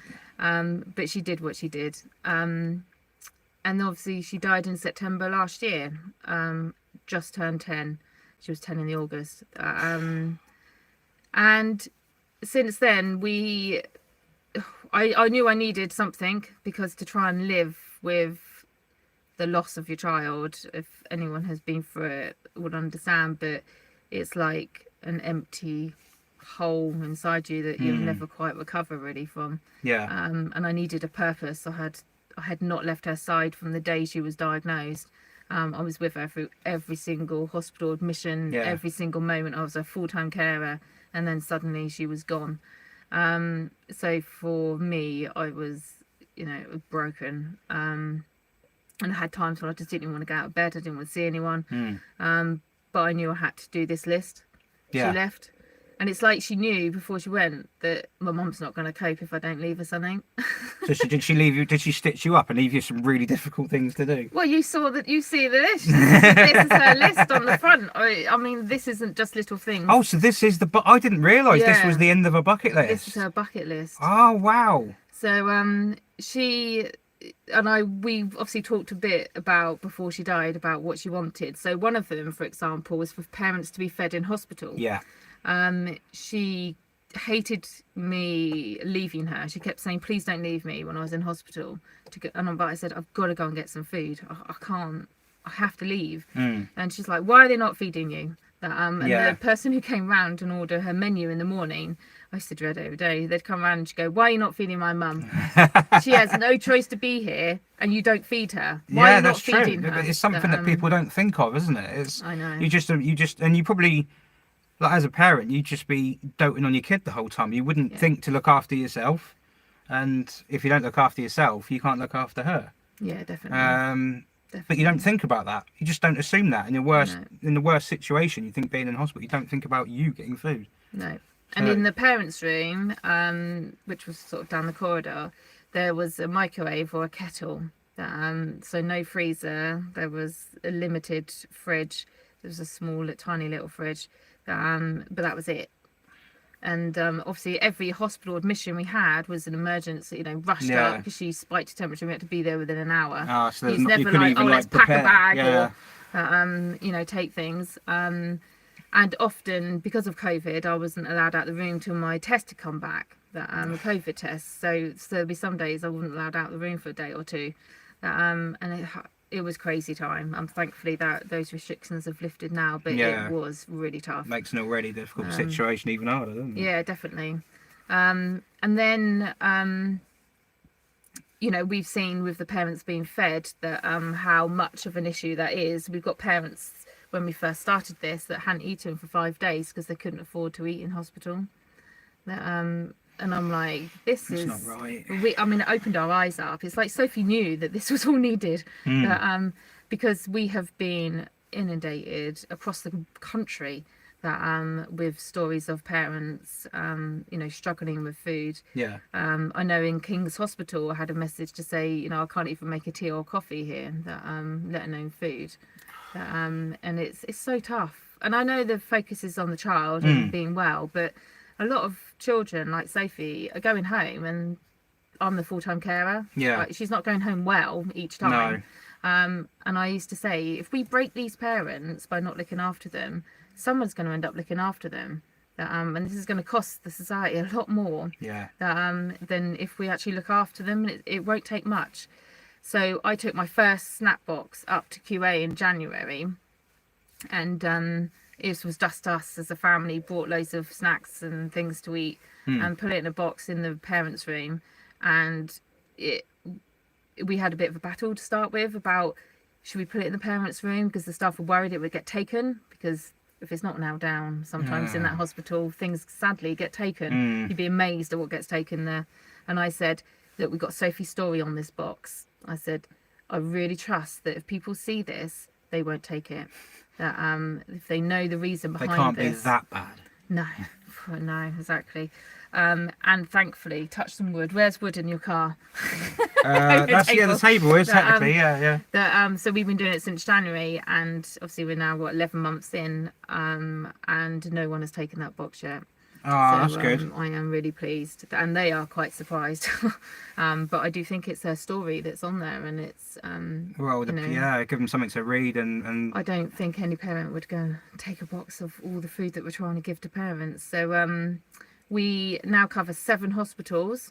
So what started with one small one, with only one ward we started in. We now do Portsmouth, Southampton, Salisbury, Chichester, Basingstoke, Winchester, and Guildford hospitals. And every single week we're taking more crates and crates. And just between Portsmouth and Southampton hospitals, we're doing 17 children's wards, just between those two alone.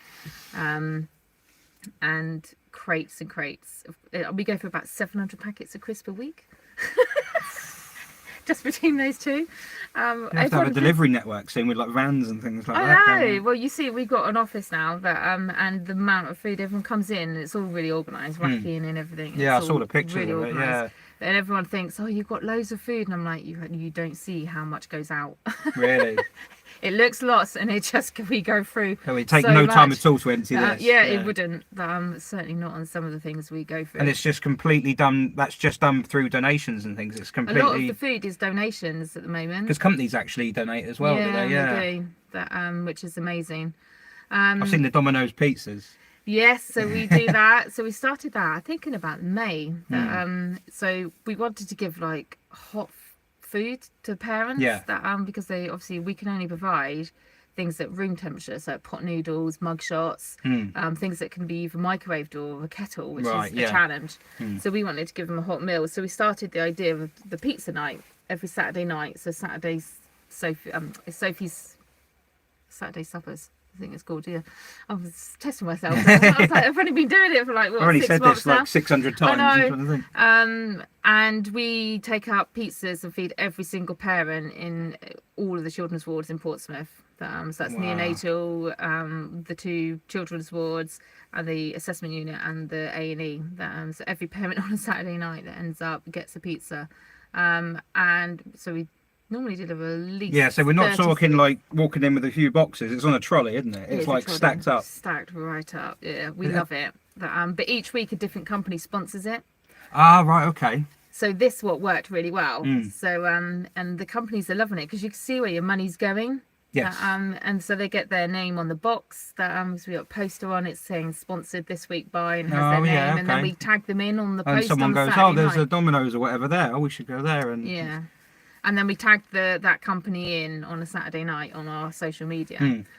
So it's a good bit of publicity for. Yeah. And you've just fed every parent in the hospital. yeah. And we're booked out till every week till May, end of May next year at the moment. So it's wow. gone crazy on that one. Really This is, crazy. I didn't realise it was as big as this. This is I know it's This is a full-time job for you. it is a full-time job for free at the moment. I don't take a single penny from this because I want to achieve my wishes. That's what I wanted to do, like this a charity like this, rather than Yeah. some. You know, I know a lot of them are worthwhile, Yeah. but when you've got some guy at the top sitting on like £250,000 a year, and you think, hang on, Yeah, are we like something's not right there? This is real life. This is, yeah, and making a difference where we need it to. yeah, That, because it's things that people don't think of, no, like feeding parents in hospitals. No one would have thought of that. no. And then what? And it's been like this for decades. I had someone Yes. that came up to me and said, the story you're saying is exactly the same as what they had 30 years ago when they were in with their childhood cancer. Really? And I went, nothing's changed. Nothing's for changed. 30 years. That But then things haven't changed as well, because it's not just that, it's things like sort of learning about the cancer, like in awareness and everything like Yeah. that in childhood, because the budget for childhood cancers hasn't really increased, has it, much at all, in terms of like inflation and everything? It's No, it is a big bugbear. It's been a huge eye opener for us since she was diagnosed, and I started delving in a lot into the sort of cancer world, really, children's cancer. And we say children's because they put 0 to 24-year-olds in the category, so any funding is under 0 to 24-year-olds. 0 to 24. Okay. Yeah, so it's children and young people. Right. So it's not just what people think 0 to 18, which I thought as a child. It's actually 0 to 24. Just for example, Cancer Research UK, one of the biggest ones obviously in England, Yeah. or the UK, and they invests 3%, so 13 million goes to 0 to 24-year-olds, which I went, wow. So what did so the remaining 97% goes all to Adults. above? Adults. Right. Okay. So Well, some of these. and a lot above, I will say. I mean, I'm not going to say too much because we have got ourselves in trouble for. But yeah, go and look up their reports. It is interesting. Yeah, and my big thing is around the message that we want to put out is that childhood cancer is not rare. No. Your chance of getting your child being diagnosed is 1 in 450. For 1 in 450 by the age of 15, your chance of childhood cancer, and actually Wow. by the age of 20, it goes to about 1 in 320. So the odds are actually much you know, everyone says it's rare, and it really is not rare. And trust me, after seeing we're fighting over chemo beds in kids in hospital, this is not rare. And I really, this part of our mission is to try and dispel these myths. Yeah. It is the #1 killer of children in the UK. Is childhood cancer. Yet there is no training for health professionals on childhood cancer to pick up the signs and symptoms. So that's why she went through the GPs and everything like that, because they weren't. Yeah, and some of the stories I have read of other children, I mean, Sophie's looks quite tame in comparison, but so many parents have battles and battles, from saying they're growing pains, that to saying, you know, it's just a headache or a migraine when they've got a brain tumor. That you know, some of the battles, they go back. One I know phoned or had contact with the GP 20 times, that and they sadly died from the cancer. It was too late by the time they got it, and it was classic signs. They even said if you're an older adult, I'd be worried about that you had cancer. I'm like, why not worried? Still a human. Yeah, I know. Same mechanics, isn't it? So we are asking for a national campaign on the signs and symptoms of childhood cancer. I saw our own MP 10 days after Sophie died, and basically said, I need you to help me. That's Caroline Dinage, yeah, because she's running with it, isn't she? She's going for it. And initially I was like, we were a bit sceptical, thinking, I'm not sure she's going to get this, and she was a bit like, oh yeah, we're doing all this as MPs do. They're very good at giving the spiel and all the rest of it. And I said, you just need to listen. You just need to listen to what I'm going to say, and our story, and then you'll see, and then run with it with me. And give her due, she has done that. Yeah, I've seen her stand up in Parliament and bring it up. And we got the first debate in House of Commons in April on childhood cancer. It's never the first ever? Yeah, it's never been debated in the House of Commons before. And Caroline couldn't believe it. She just searched back till records began, and it was flabbergasted that it's never been debated. She looked up how many adults, like adult cancers, being debated, and you're talking in the hundreds of that, you know, if not thousands. And yet never been debated on childhood cancer. So we got that, and we had cross-party support. Sadly, we're trying to get obviously some change, but obviously the government keep changing. It really is not helping us. Every new health minister, when the health minister, the health secretary left, I went, no, you've got to start again. No. It's almost like they don't know what they're doing. Oh, I was just like, no, we have worked so hard, and now we've got to start all from scratch. So I will be going up shortly to see the third health minister in under a year. It's like the Crown when she was welcoming in all different prime ministers, you know. It's like, oh, hello, I saw your predecessor. I know, and it's so frustrating. But we've got this childhood cancer mission, which we are determined to try and make this through, and this will change how children are diagnosed, treated and cared for. So you know how they're diagnosed, it will be the signs and symptoms campaign we want out nationally. We all know the signs and symptoms for like meningitis for our children. Why do we not know the signs and symptoms for childhood cancer when it's the #1 killer of children? As parents, for Sophie, she had some of the classic signs when you're looking at the sort of list. And yet I didn't know what I was looking for because I wasn't informed.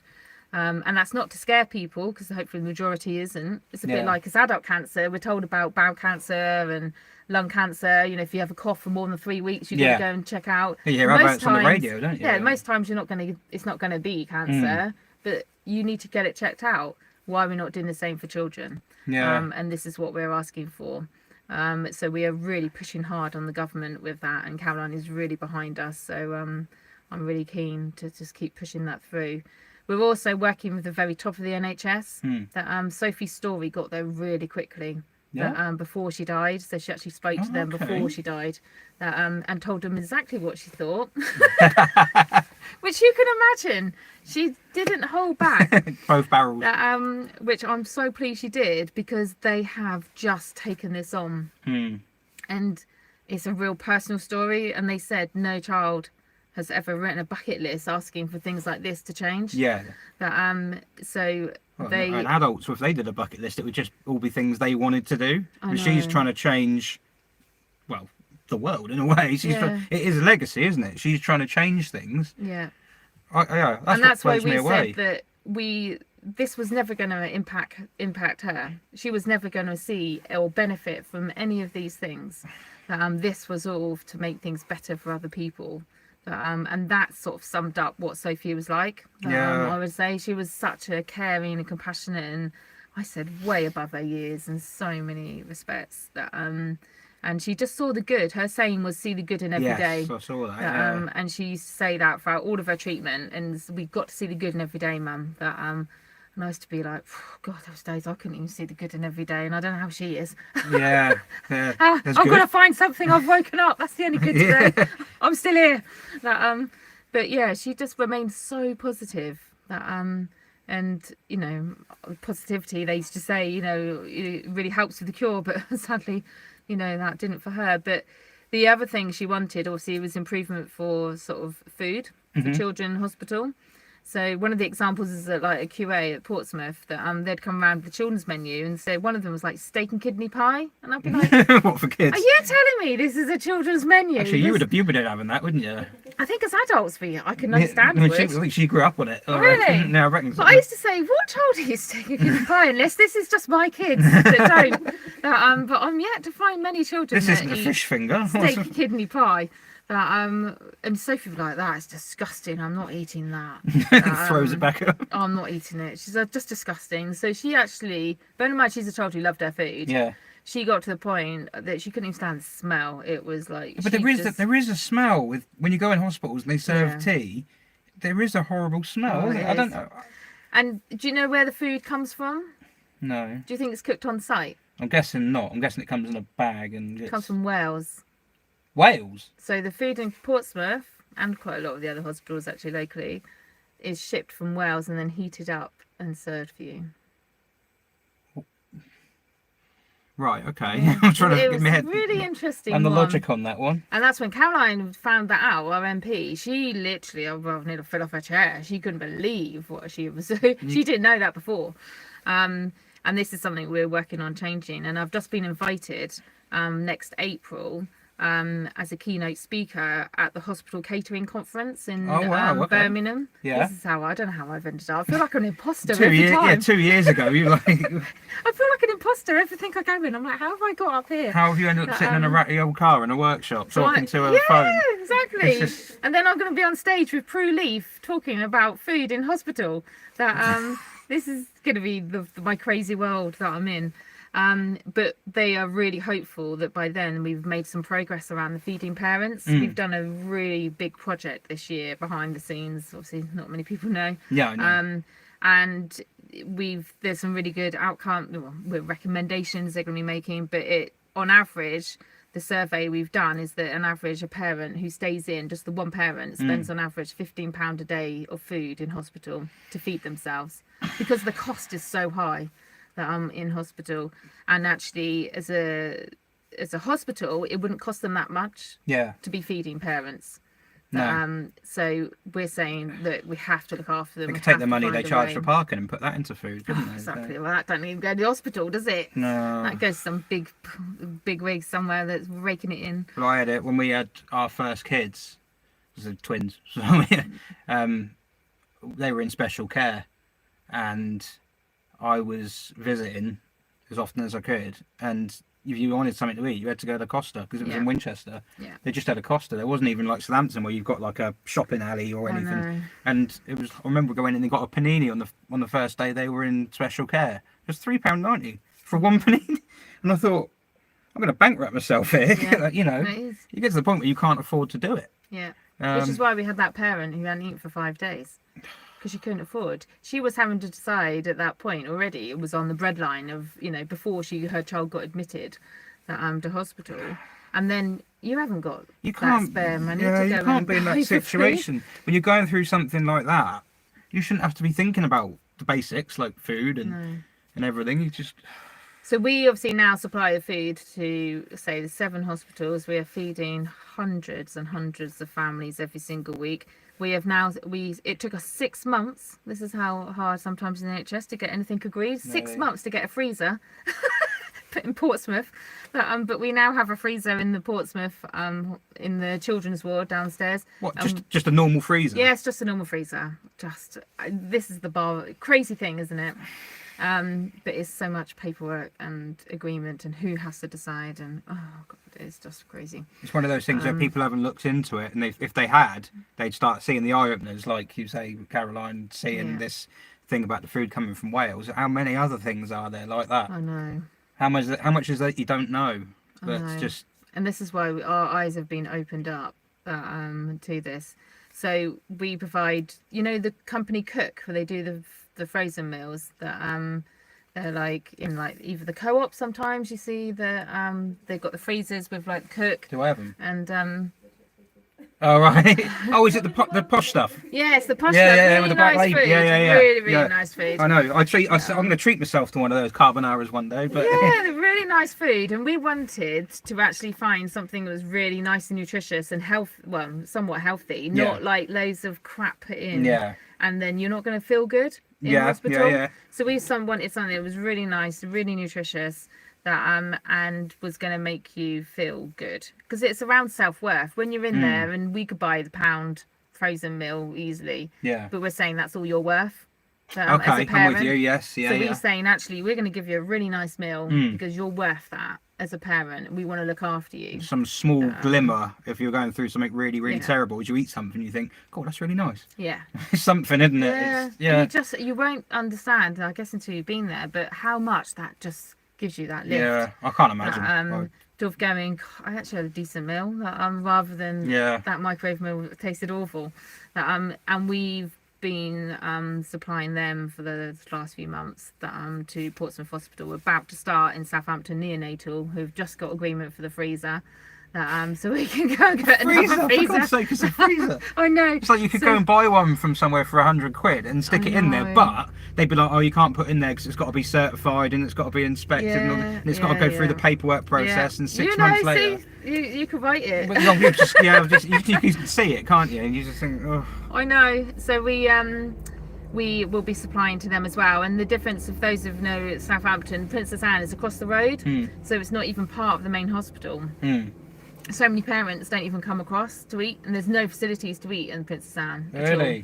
So which is why we were, we really wanted to give some food that we already do our boxes of food, which gets demolished, but it's we wanted something else. So and the Cook company have locally, they got one in Loxheath, the shop, big shop. They have picked us as the charity for next year. Nice. And so from February we will be giving 30 Cook meals for free every single week for a whole year, which is incredible. That's brilliant. Absolutely incredible that we've got that. So we'll be feeding, we know, at least 30 parents every single week a decent meal, which I'm so chuffed. Yeah. But we also provide like parent packs. So we have like boxes with all of your essential toiletries in there, your phone charger, you've got a snack, a notepad and pen, earplugs, try and help you sleep, everything you need. So when you're admitted in emergency, which sadly lots of parents are, that you get given one of them and to help you during your stay. Yeah. I suppose you wouldn't be planning for it, would you? It's not like you're going on holiday. No. And do you carry your phone charger around for your day? Well, actually, I've got it today, but that's because I'm going to need it for this. But yeah, exactly. Yeah, funnily, I can't find it. When I'm at home, I can't find it. So no, most parents just don't carry it around all day with them in their bag. Yeah, it's all these things people don't think about it. Yeah, so we provide all of those. They get given the box, and they have a message in there for the parents about the need to look after yourself, which I felt was really important. And that whole saying is, you put your oxygen mask on yourself first before you do your child, which you think, oh, I'll sort my child out first and then do on it. The plane, yeah. But in order to look after your child, you have to look after yourself. Yeah. And that struck me at the very beginning of Sophie's journey. I passed out about 10 days in while I was in hospital with Sophie. Really? That and I hadn't eaten at all really in those 10 days. I was so stressed and so anxious and worried.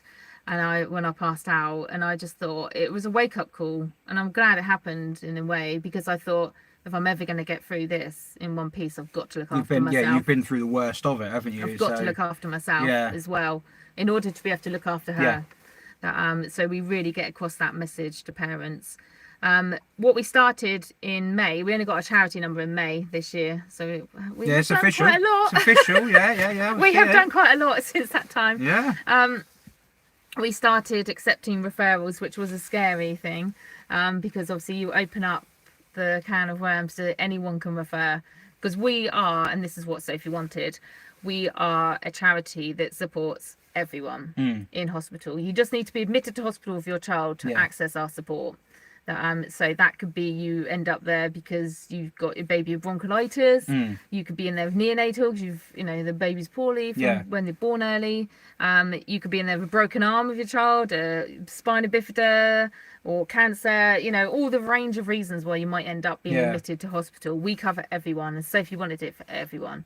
She didn't want it to be that it's a certain illness or category that got you if you're in there, then you get the help. She said everyone's the same, in the same boat, Mum. They're all here, and all the parents are the same. They all need the same help. So we cover everyone. And to open up referrals to cover everyone was a bit of a scary when you think, I'm just going to swallow all this money up really quickly. Wow. But we are coping. Obviously, we are managing. So we provide support with transport. Right. We have families that can't even afford to put petrol in their car at the moment. To even get up to the hospital when they have a child with a long-term illness. We've got ones with cancer or other long-term chronic health issues, and they are back and fro to the hospital constantly. And they got to a point where they can't even put fuel in because they can't afford it. And yet then they can't get their child to hospital when they urgently need it. And I was like, no parent should be in this position of then having to find where you find the money to put the fuel in to get your child up. This isn't to go off on holiday. This is to put fuel in the car to go up to hospital to get the basic health needs met. So we fund fuel vouchers. We don't give any cash to anyone. It's all on sort of vouchers for different things, and we give fuel vouchers for families that get referred to us that they can then put petrol in their car. We've funded taxis when they needed to get home and they don't drive, and discharged in the middle of the night. And there's no. You find public transport in the middle of the night back 2 to in the Gosport morning, from Portsmouth. Crazy. We've do bus passes. We had one that was in neonatal. She was having to go back, and obviously you probably know from being there, you're back and fro each day. And she was having to decide how many days she goes on the bus to go and see her baby in hospital with how much she could afford to do it. Man. And again, I was like, no one should have to decide. Like, no one should be in that position going, I've only got £10 this week, that will get me in for 3 days. In my eyes, you should be able to see your child every day in hospital. It shouldn't be down in money. Was I doing that? Was I going every other day? Because we were. Yeah, that was when I was in hospital before I had them. It was Oh right, yeah. Because you were in Winchester and we were over here. Yeah, I was working. Yeah, that's silly. I mean, when to have to pick a day. I'm not going to go and see him on this day, and this kid could be like 9. Yeah. So who's going to go and see him? I know. And they're on their own.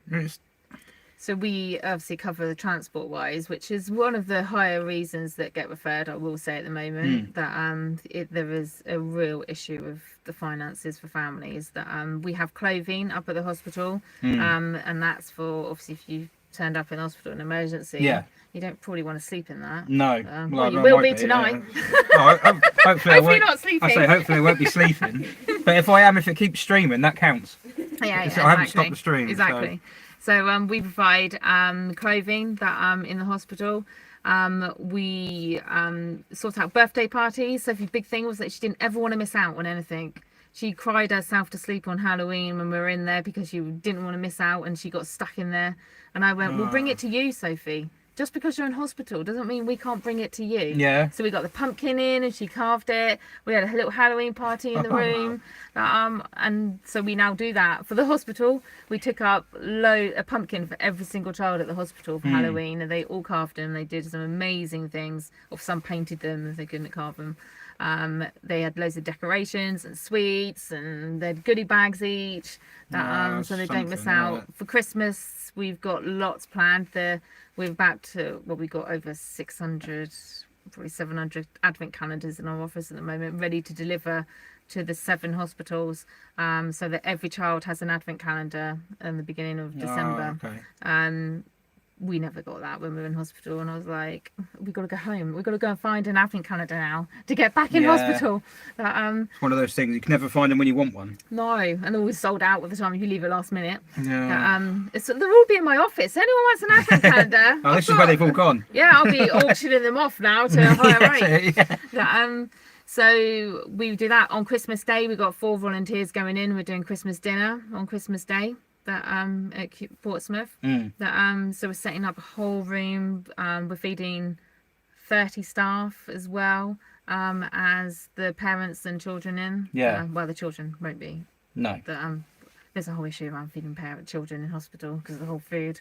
It's a whole different. But the ones that are in hospital on Christmas Day are really, really poorly. They're the ones that literally can't get out because they try and get rid of everyone back home. I can't think of anything. So we want to make sure that everyone has a Christmas dinner. So we're organising proper trimmings, everything. Crackers, the whole shebang will be in there. So that's all getting set up, and our volunteers amazingly working on Christmas Day for that. And we do birthday parties. So we've got one next week. He's been in hospital since September. His mum died of breast cancer in April, and then he got diagnosed with cancer in September. The poor dad has been through, and he's been in hospital ever since September. He's still not been out one day yet. We've been supporting them for quite a while, and his birthday is next week. And I'm like, he's going to have the best. We're going to give him the best birthday. He's had the worst year probably in his life. I can't believe that. So we've organised an incredible cake that's going to be going in. We've got balloons. He's really into football, so we're trying to get the Pompey football team to go up and see him and play on the PlayStation with him for a bit and eat some cake, no doubt. And gifts and things like that. So we love the birthday parties. We've done quite a few now. And we really love those. And we do art therapy. Okay. So Sophie loved our art. Yes. Really loved our art. We got an art therapist who started in September in her school because they built an art studio. I saw this. They built an entire building. Yeah. So it's Sophie's. What's it called? Sophie's Sunflower Studio. Sunflower Studio. That was it. Yeah. She, as in, it's amazing. Yeah, it's a proper. Because she also said they don't do proper art at school. Real comment of it. Don't do proper art. Don't do proper art. And she loved her art. She discovered her love of it through her treatment. She never really did much before. Oh, right, okay. And discovered how good she was. Okay. So she's done some amazing drawings, and we've just it's come today. Her book has been put together of all of her drawings. It's going to go on her website. So it will go on our website on Sunday night. I think it's going to go on for £3. Buy the book. It's going to be just her drawings. So it might be just the pictures of my child drawings, but it looks amazing that all together. Bound as a book. And so we built the art studio in April. It was literally a DIY SOS. I see it. Yeah. Literally, it was built in 2 weeks. How it was done, because it's incredible building. Yes. Proper building. And there's local tradespeople donating their time. All donating their time and the supplies and equipment and everything. And it was like we created our own DIY SOS. It was amazing. Yeah. And obviously now the children at her school can all access art. And we fund the art therapist who goes in 1 day a week, and that's for children who've gone through some really tricky backgrounds that can now access some therapy each week. But we've been trying for 5 months. We're not on the 6th yet. The 6 month is that the magic time frame? Is it? It feels it. If I get it 6 months, I know now everything is 6 months. But we've been waiting 5 months at the moment to try and get it signed off. But then if it is, we'll be able to get them going in 1 day a week to the hospital to do art therapy for the children in hospital, which I cannot wait. If Sophie knew that this was happening, she would be loving it. She would have just loved this. You said it sounds more like Challenge Annika than DIY. It was, wasn't it? I've seen you shared the videos of it. Yeah. It was like loads of people clubbing together, building this. It looks like a sort of, it's like a sort of hut type thing, isn't it? But inside it's It's Oh, not. It's really like modern. It's better than my house. Amazing. That yeah, it's got aircon and heating. Aircon? And yeah, Oh, I so in might the take summer that up. it's got aircon. Next summer, I think I'll do some art. It's properly insulated, double glazing. Yeah, it's really something. It's got a shop, and then it's got the art studio. So is it kids there when they make something they can sell it? Yeah. And then the That's money cool. goes to the 4 charities that sort of supported us during our treatment. Alice's Ark is one of them, isn't it? Yeah. Abby's Heroes, which is a local one in Southampton. Yes. George's Rockstars, who provide music therapy in hospitals locally. And Hannah's Holiday Home. They provide like a holiday away in the so they've got a few like caravans locally, and they just give you a bit of a break for free wow. for children with. No one thinks of stuff like this. No. This is the stuff that's really going to affect people, isn't it? Yeah. If you're living that life, this is it's life-changing stuff, really, isn't it? It's going to make a really, really, really horrible time slightly less horrible. Yeah, I know. But we had one referred. It was the day before Halloween. They phoned up and they said, "I'm really sorry to call you on a Sunday." I said, "I'm actually happen to be in the hospital because I'm delivering pumpkins." As you do. As you do on a Sunday. But I obviously just like working. And they said, "We are desperate for you to help with this referral." And I was like, "Okay, let me get my pen and paper out. Yeah. Let's write down that." And this was a baby born at 22 weeks. Well, we all know at 22 weeks is early. Half time, isn't it? Yeah, not good. But he was 13 weeks into that 22 weeks. So doing well, But they found something in his liver. And they needed to be transferred to King's that day. On a Sunday. And the family were, they were on, minimum wage jobs. They didn't have a massive amount of savings, and the same as they had just spent the last 13 weeks of being in hospital, going back and forward every day at QA. And then that day saying, "You've got to go to King's Hospital in London. You've got to find accommodation." The hospital had called like Ronald McDonald. They called a few other charities that provide accommodation, but everywhere was full. London as well. It's not even. And what would you do? What would you do? Yeah, last minute room, please, in a travel lodge. That'll be like 150 quid or something like that. So what would you do? You've got no money and you've got no ability. So the dad drove the car up to go and sleep in the car for the week, the two of them, in London. And I was like, no parent. She was obviously expressing her milk. I thought, no parent has got to spend sleeping in the car in London while your baby is really unwell in hospital. So they phoned us, and I think the nurses, as nurses are, they're like, "We can't go home till this is sorted. You are last hope." And I always say, "Last hope." Thanks for that. This is why people sort of say like the NHS stuff. I don't get it when people say that they're overworked and underpaid, but that's because there's a lot of stuff like that goes on, isn't there? Like, well, their shift finished 2 hours ago, but they're emotionally committed to this. Yeah. We saw that all the time. There was rarely a nurse that stuck to a 12-hour shift. Yeah, they're often there much longer. Always there often. And we saw that throughout the whole year with, that we were there with Sophie, that they're incredible, the staff. You cannot fault them at all. But we managed to, that day, we managed to get a hotel. We got Premier Inn, the good old Premier Inn. Love I like a Premier Inn. We managed to get that. It wasn't too far at all. For the time they were up in London, breakfast and dinner. Love a Premier Inn breakfast. Full works, isn't it? And because they hadn't eaten on that Sunday, by the time we got up to London, they hadn't eaten all day, and they got up there about 7, I think it was, that night. So we funded their stay when no one else could, really. And I'm really proud that we did that. Sadly, the outcome for that poor little baby wasn't good, and he sadly died. But I think what the team sort of said is to us is that they won't ever forget that time that someone helped them, and that we're there for them when no one else was. That they didn't have to spend the week, because they would have ended up with either paying and getting into debt for staying in, and their baby still dying, and then left with it doesn't change the outcome, does it?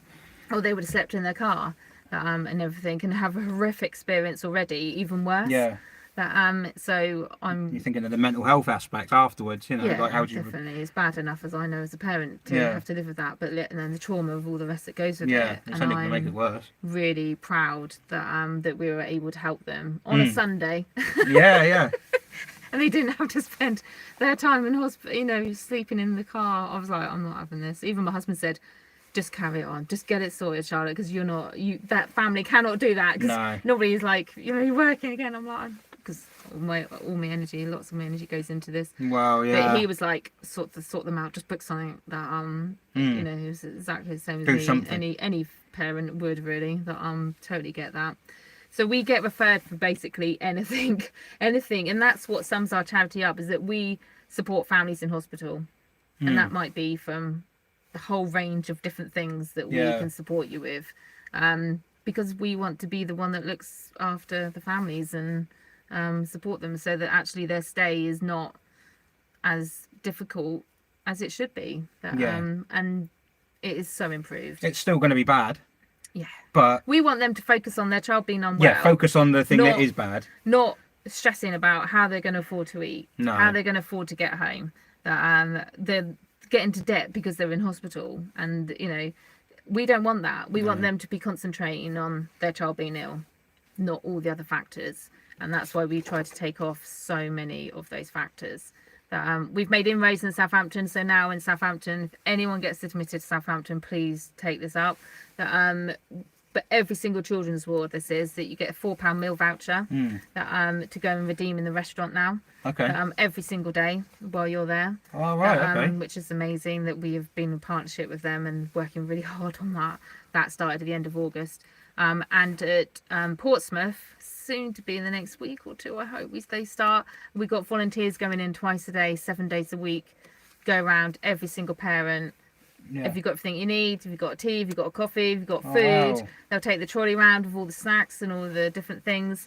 Little things like that's going to make such a difference, aren't they? Yeah, they'll go make them a tea or coffee if they can't leave their baby or child, their Yeah. toddler. That they'll make sure they got clothes. They make sure they got a phone charger and a plug or whatever you need. That Yeah. we'll have a whole supply of everything there.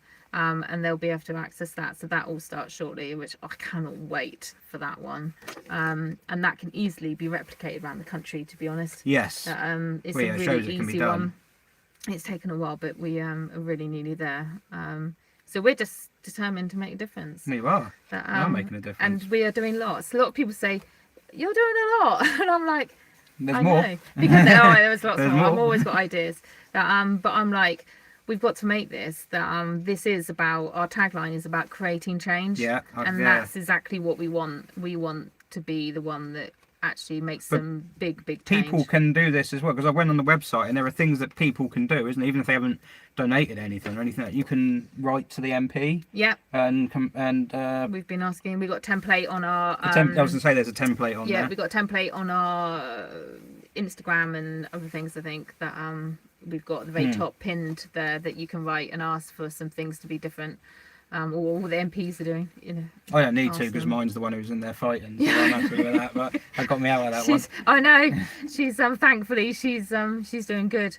But some of the responses I've realised again, they give you a standard template, Yeah. which I never knew. Yeah.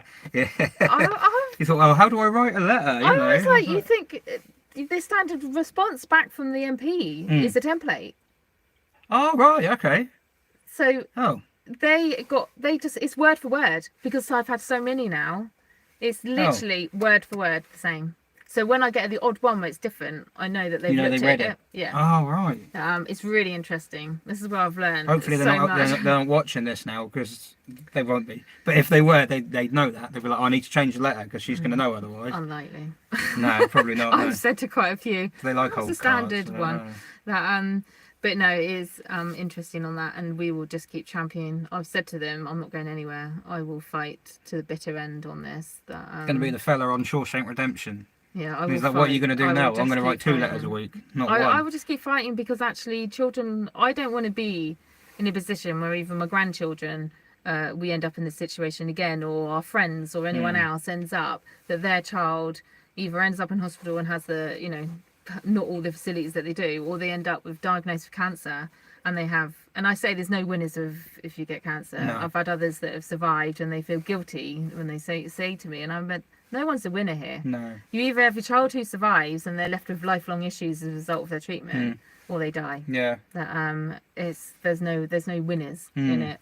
That it is both poor out, for them, and the side effects. They did a study. In fact, there's no study being done in the UK, which is interesting, but there is in the US, and that was done by St Jude's, which is obviously the big hospital in the US for children's cancer. And they looked and they said that by the age of 50, as a result of their treatment as a child, and by the age of 50, that 99 to 100% of people had a chronic health issue as a result of their treatment. How is that a cure?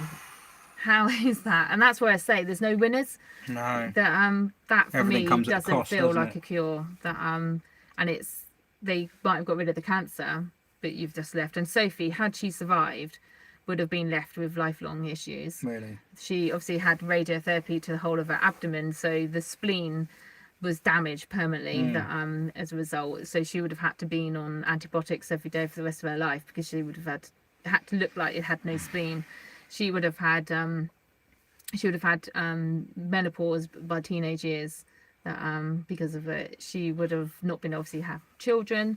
That she would have had chronic issues with her bowel, because his bowel just never recovered. From the very beginning, and the list just goes on. Their risk of getting secondary cancer increases by 10% every 10 years, or 20% every 10 years. So if you start off with that as a kid, and then you have to go through all those effects afterwards, even if you've managed to beat it off, you're still worrying that it's coming back. Yeah, absolutely. And the fear as a parent, I've said to parents, that fear for me is gone. So in some respects, that's, I've left with my child not here, which I can tell you is just the worst thing ever. And it breaks us sort of all the time. But I'm not living with fear that it's going to come back. No, I suppose there is. And that's why I say there's no winners. That you get. You got the fear's gone, but at the biggest cost. Yeah, you can't win, can you? And I just really think that there should be some better treatment. She had the same treatment as if she got diagnosed so if she was diagnosed late 80s, she would have had exactly the same treatment for her cancer. Not progressed at all. No. Well. So the solid tumours have really been lagging massively behind the blood cancers in children. Thankfully they've made big progress on like leukemias and lymphomas, and that has been brilliant, because that is the majority of children, if they're going to be diagnosed, will get sort of a blood cancer. But the solid tumours are lagging decades behind. There's things like something called DIPG, which is like a brain tumour. Right. And if you get that, you're told to go home and make memories with your child. There's not even a treatment. 0% survival rate with your child. How can we have that? How can we have no treatment? It's 2022, isn't it? You just think, come on, we must be able to do something. Which is why we want to create so much noise and so much, to try and push the government to try and do more. Have, because they wouldn't have been discussing this in Parliament if it weren't for you guys, really, would they? But I want more than talk. I told them the other week. Talk's the first step. Yeah, we want action now. I told them that the other week. Yeah. I went, I'm a year on, and I'm not the most patient person. No. And I said, we have made no progress really at all. Yeah. But obviously, everyone's saying you will make progress. And I said, we're not really. We've done a lot of talking. Yeah, but that's how you need to be. You need to talking, have that where you kind of, you've achieved this much. That's not enough. I want this. Yeah, you always need to have. That's what drives you on to get the next bit. So it is. That's why you've achieved so much already. And I do believe we will get it. I think really you will. do believe I think you will as well. We will get it. How long and whether I'm still in one piece by the end is going to be a different story. Like naked on your bed when you're old. We've done it. Room, yeah. I know, but we will. I am confident that we will get some change, and we'll hopefully raise enough of the profile. And obviously, Sophie, when I asked her about what hospitals to try and help feed parents, and I said, shall I just do Portsmouth for Southampton? And she said, no, Mum. I went, why did I ask that? I should have just summed that up myself. And she said, I want you to do every single hospital in the country. And I went, I shouldn't have asked it. And she said, because what about all the other parents and all the other hospitals and all the other children? And I went, oh God, I have created something. But we are being contacted by so many hospitals asking us to be in their hospital. Because they see the hospitals contact you? Yeah, saying, can you come and ask? Okay. And I'm like, so we are getting big progress. So we'll be starting in the Marsden Hospital in London shortly, and we will be supplying all of that. to them. So it's just been the logistics to work that out. Yeah. Because obviously to get our supplies from down here up to London. Can people like volunteer to help with that, to help like moving things around, or Well, are we there think certain... we've got some company who go up to there right next to there every single week. Oh, okay. So we've been like, that's how we do it. You come and go with an empty van every now and then, perhaps. I said, you just take this up to that hospital every single week. Job done. So yeah, we sorted it, and this is why I think we can be in every single hospital if they want us to. So that's the ultimate goal. That is the ultimate. We just need more time, I would say, and some financial backing for us to roll out, and some bigger ones. The big children's hospitals slightly scare me because Southampton is so big. To do another one like that, and we send over 20 crates of food and drink every week Was to it like Southampton. Alder Hay? That's the big one, isn't it? Yeah, Is that Liverpool? but there's like Bristol, Oxford is big. Is it? I mean, all of the children's where you're treated as cancer, most of those are the really big ones. That but yeah, there's only 15% of hospitals in the country feed parents in the UK. But, so we've got a lot of work to do. So if we can just get the NHS to feed them, my job is done. I don't need to be shipping boxes around the country to be able to do it. So I wonder if they will. I think we are making progress with it. Yeah? Yeah, Oh, I good. do. But I really do. I think we might start with 1 meal, hot meal a day, and then we'll be able to push for a bit more. But even if you get 1 hot meal a day, it's better than currently none that you're getting. Nothing at all, yeah. But yeah, we are shouting loud that and just so determined that that we're going to do this. So with our leaflet that and our branding, that so I don't know if people can see. Have I got the picture? Up there with the phone on the... I don't know if you can. Yeah, it's got a bit of a... It's that's it, yeah. So if people can see, so this is the... Oh, got to go the right way now. You've got to work backwards. I know, this is throwing me. So that's what it should look like, and you'll be able to see pictures we're on Facebook and Instagram and everything, Twitter. But we've got her branding. So she loved penguins. So the bottom of everything, you'll see a penguin. That her favourite animal was penguin. But she also, the reason why we wanted it yellow was because it's her favourite colour. Not brilliant for washing, as you can tell. That try and work out, is it a colour or is it darks or what? You know, it's somewhere in between. Yeah, and we have the rainbow across everything we do. And the rainbow symbolised that Sophie said just before she died. She said, I said, how am I going to know you're around? And she said, look for the rainbows. I'll send it to you. But, so every time we get rainbows, you'll be amazed how many photos I get now of rainbows from people. And you just, and they're like, another one for you. That, yeah, I knew about the rainbow. I put the rainbow in the if people have found the stream, there's one in the background. I put one on the thumbnail. Yeah. But yeah, every time I see a rainbow in the sky now, it makes me think of that. Normally I just go, oh, I'm not a kid anymore. Yeah. I know. It's just like light going through water. But now I like, oh, that reminds me of Sophie. It's crazy. I'm a 39-year-old bloke. Yeah. But it's even down to the, I don't know if you've seen the heart on the Sophie's. Oh, on right, our legacy, yeah, okay, yeah. That, as in like the dot, that, and that's because we noticed after she died that all of the drawings she did, she signed it Sophie and then a heart afterwards. Oh, okay. And I was like, we've got to get the heart We'll incorporate somewhere. that, yeah. We've got to get it in. So yeah, every part of the branding has got Sophie all over it, really. So if someone's doing a running event, I mean, I don't really do running. I tried it you once. just do cars and talking. Yeah, I tried running once. I didn't like it. But if people do running events, they can run for Sophie, can't they? So I think a lot of people doing that. You can do all sorts of fundraising, can't you? Anything. Anyone can fundraise. We're on Just Giving. That so you can just tag our charity in and you can set it up on Facebook sort of charities. So you can pick that as like you might do a birthday fundraiser or anything else like that.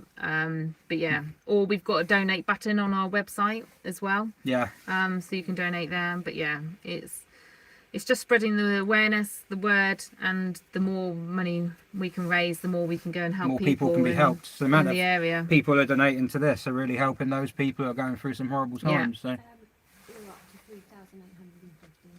Wow. 3.8. You're going to get about 4,000 by the end, aren't you? I joked at 4,000. Well, 3,800. 500 since you guys been talking. So. Wow. Keep talking. See, all I had to do was talk. Little did my parents. What time is it? It is 8:10. Oh, What's is your it? next one? 8. Right, I'm out of the car. Who's waiting? A man who's bought a Ferrari, a very ropey Ferrari, but he's like become a YouTuber over it. Oh. He bought it during COVID, so he called it the man who founded Ferrari was called Enzo, and he bought it during COVID, so he called it the Influenzo. Oh, that's brilliant. So yeah, he's still got it. I think he regrets it. Well, I need to let you talk to. I better, about I better. Ferrari. I mean, Well, it's all right. I'll get onto him, and I don't know anything about Ferraris, to be honest, so I'll be learning. But oh, no. But yeah. thank you so much. No, not at all. For doing this. It's amazing. I'm inspired. You know, I thought I want. You know, I felt like I've not done anything. I was like, I've got to do Well, something. yeah, if you're sat in a car now for 24 hours talking and Yeah, raising but money I sit in here anyway. I sit here going, oh, I like this. You know. Oh, that's amazing. Well, you see it driving around one day.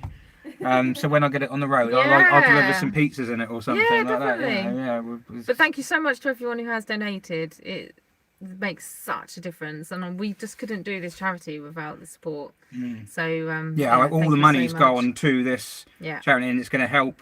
And I think Just Given's been sending it as it's been coming in, so Yeah, it's it not does. even like you have to wait and No. faff about. It's been going straight to you, Yeah, so I do. it's working straight away.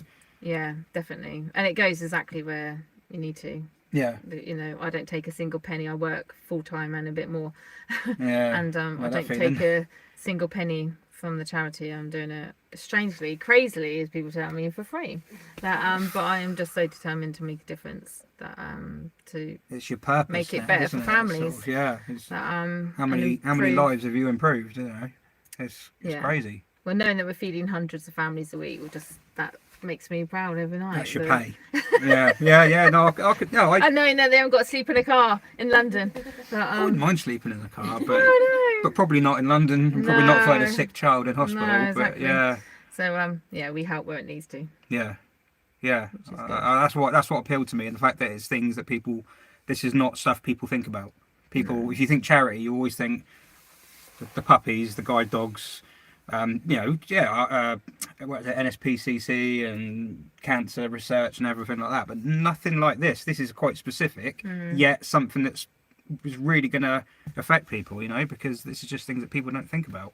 And it touches everyone. Yeah. I mean, how many of you have had a child in hospital at some point in their Yeah. life? Oh, I know At what it's least like. one night. We had one of our kids. Their neck was a little bit like when they were developed, because they were premature. Neck wasn't fully developed, and we took it in. Him, and we took him in, and the guy was like a consultant, and he said something like, "Oh, it's this torticollis, I think it was." He goes, "It's like a tumor," and he said tumor, and we just both went, whoa, Yeah, and he's like, don't "Oh no, mention that it's word. not like that." Well, don't say it then. Yeah. You know, and I just that chill, that was enough. So to go through the stuff that you've had to do and these people, I can't imagine it. Yeah. I'm fortunate that, you know, I haven't experienced it, but And thankfully people don't, because it is, it will go down as the worst thing to ever have to witness is I can't imagine to anything sit worse. and watch your child die. Yeah, that's the worst fear. It is just horrific. You're not The meant wrong to outlive order, them, are you? and- No, you're not. And to go through all of that and then to try and pick yourself up again afterwards, it's tough. And to still do, because it's never ending. Well, that's what I like. The thing I like about this can't change the outcome, No, can't. but it can make the ride Yeah. slightly smoother on the way there, can't it? It can just take the edge off it. Yeah. And I always said that after you died, I had two choices. I could have given up or I could have carried on. And if I carried on, I could have turned to drink or drugs or, all the other things that you might do All the to other cope good with your stuff. pain. Yeah. But actually that wouldn't have been justice for Sophie. No. That she was, as I said, so positive and so happy and so bouncy and bright that actually the best outcome and the best legacy we could leave her is doing what she Fulfilling wanted her list. and actually helping others. Hmm. That is the most positive outcome out of something so negative. we can turn it around. I said cancer took too much already. It's taken the worst for us. It took our child. I don't want it to take anything else. No, it's time to take something back, isn't it? So we can take charge and we can not let it take anything else of us. And we can go and help loads of other people in the process. So no, that's amazing work. And everyone who's liked it and donated and everything has a little part in that now. Huge part. As I said, we can't do it without people's help. I can go and shout and I can go and like argue with people and try and break down all the barriers and the red tape and everything else, but I can't do all the rest of this stuff without financial help. So anyone has any contacts with anyone got the big lot of, that 1% of the country, send them my way. Oh yeah, the richest 1%. Yeah, send them my way. I'll find how they can spend their money. They've got so much, they don't know what to do. I'll find it. Jeff Bezos. But, hopefully he's listening to you. I think he's into old ropey motors. Unfortunately, the people who listen to me tend to be the people who haven't got the money to buy the newer cars. Yeah. But I think the older cars are better, so I'm happy with that. But well, lovely to meet you. Yeah, no, I know, and it's really inspiring. It's a very strange place to meet, in the car in your garage. The things you all do. I know, because the of this things I charity. said tonight. I'm going off to meet a guy who I've never met in a car. That's what I said to her. Garage. I said to her, "Do you want to come down here?" I said because it's pitch black out there. Pitch black out there. Yeah. A guy you never met Yeah. It's really. I just really said to a friend, good. but don't come home. Yeah. Send a party out, someone to get me.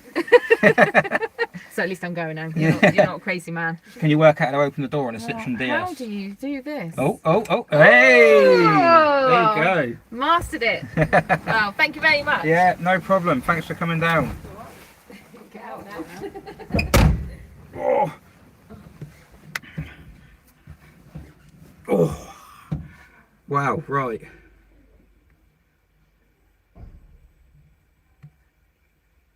Wow. Seriously. Wow. Can you imagine being that inspirational? Right. I'm going to try. Bear with me, people. I'm just going to move this.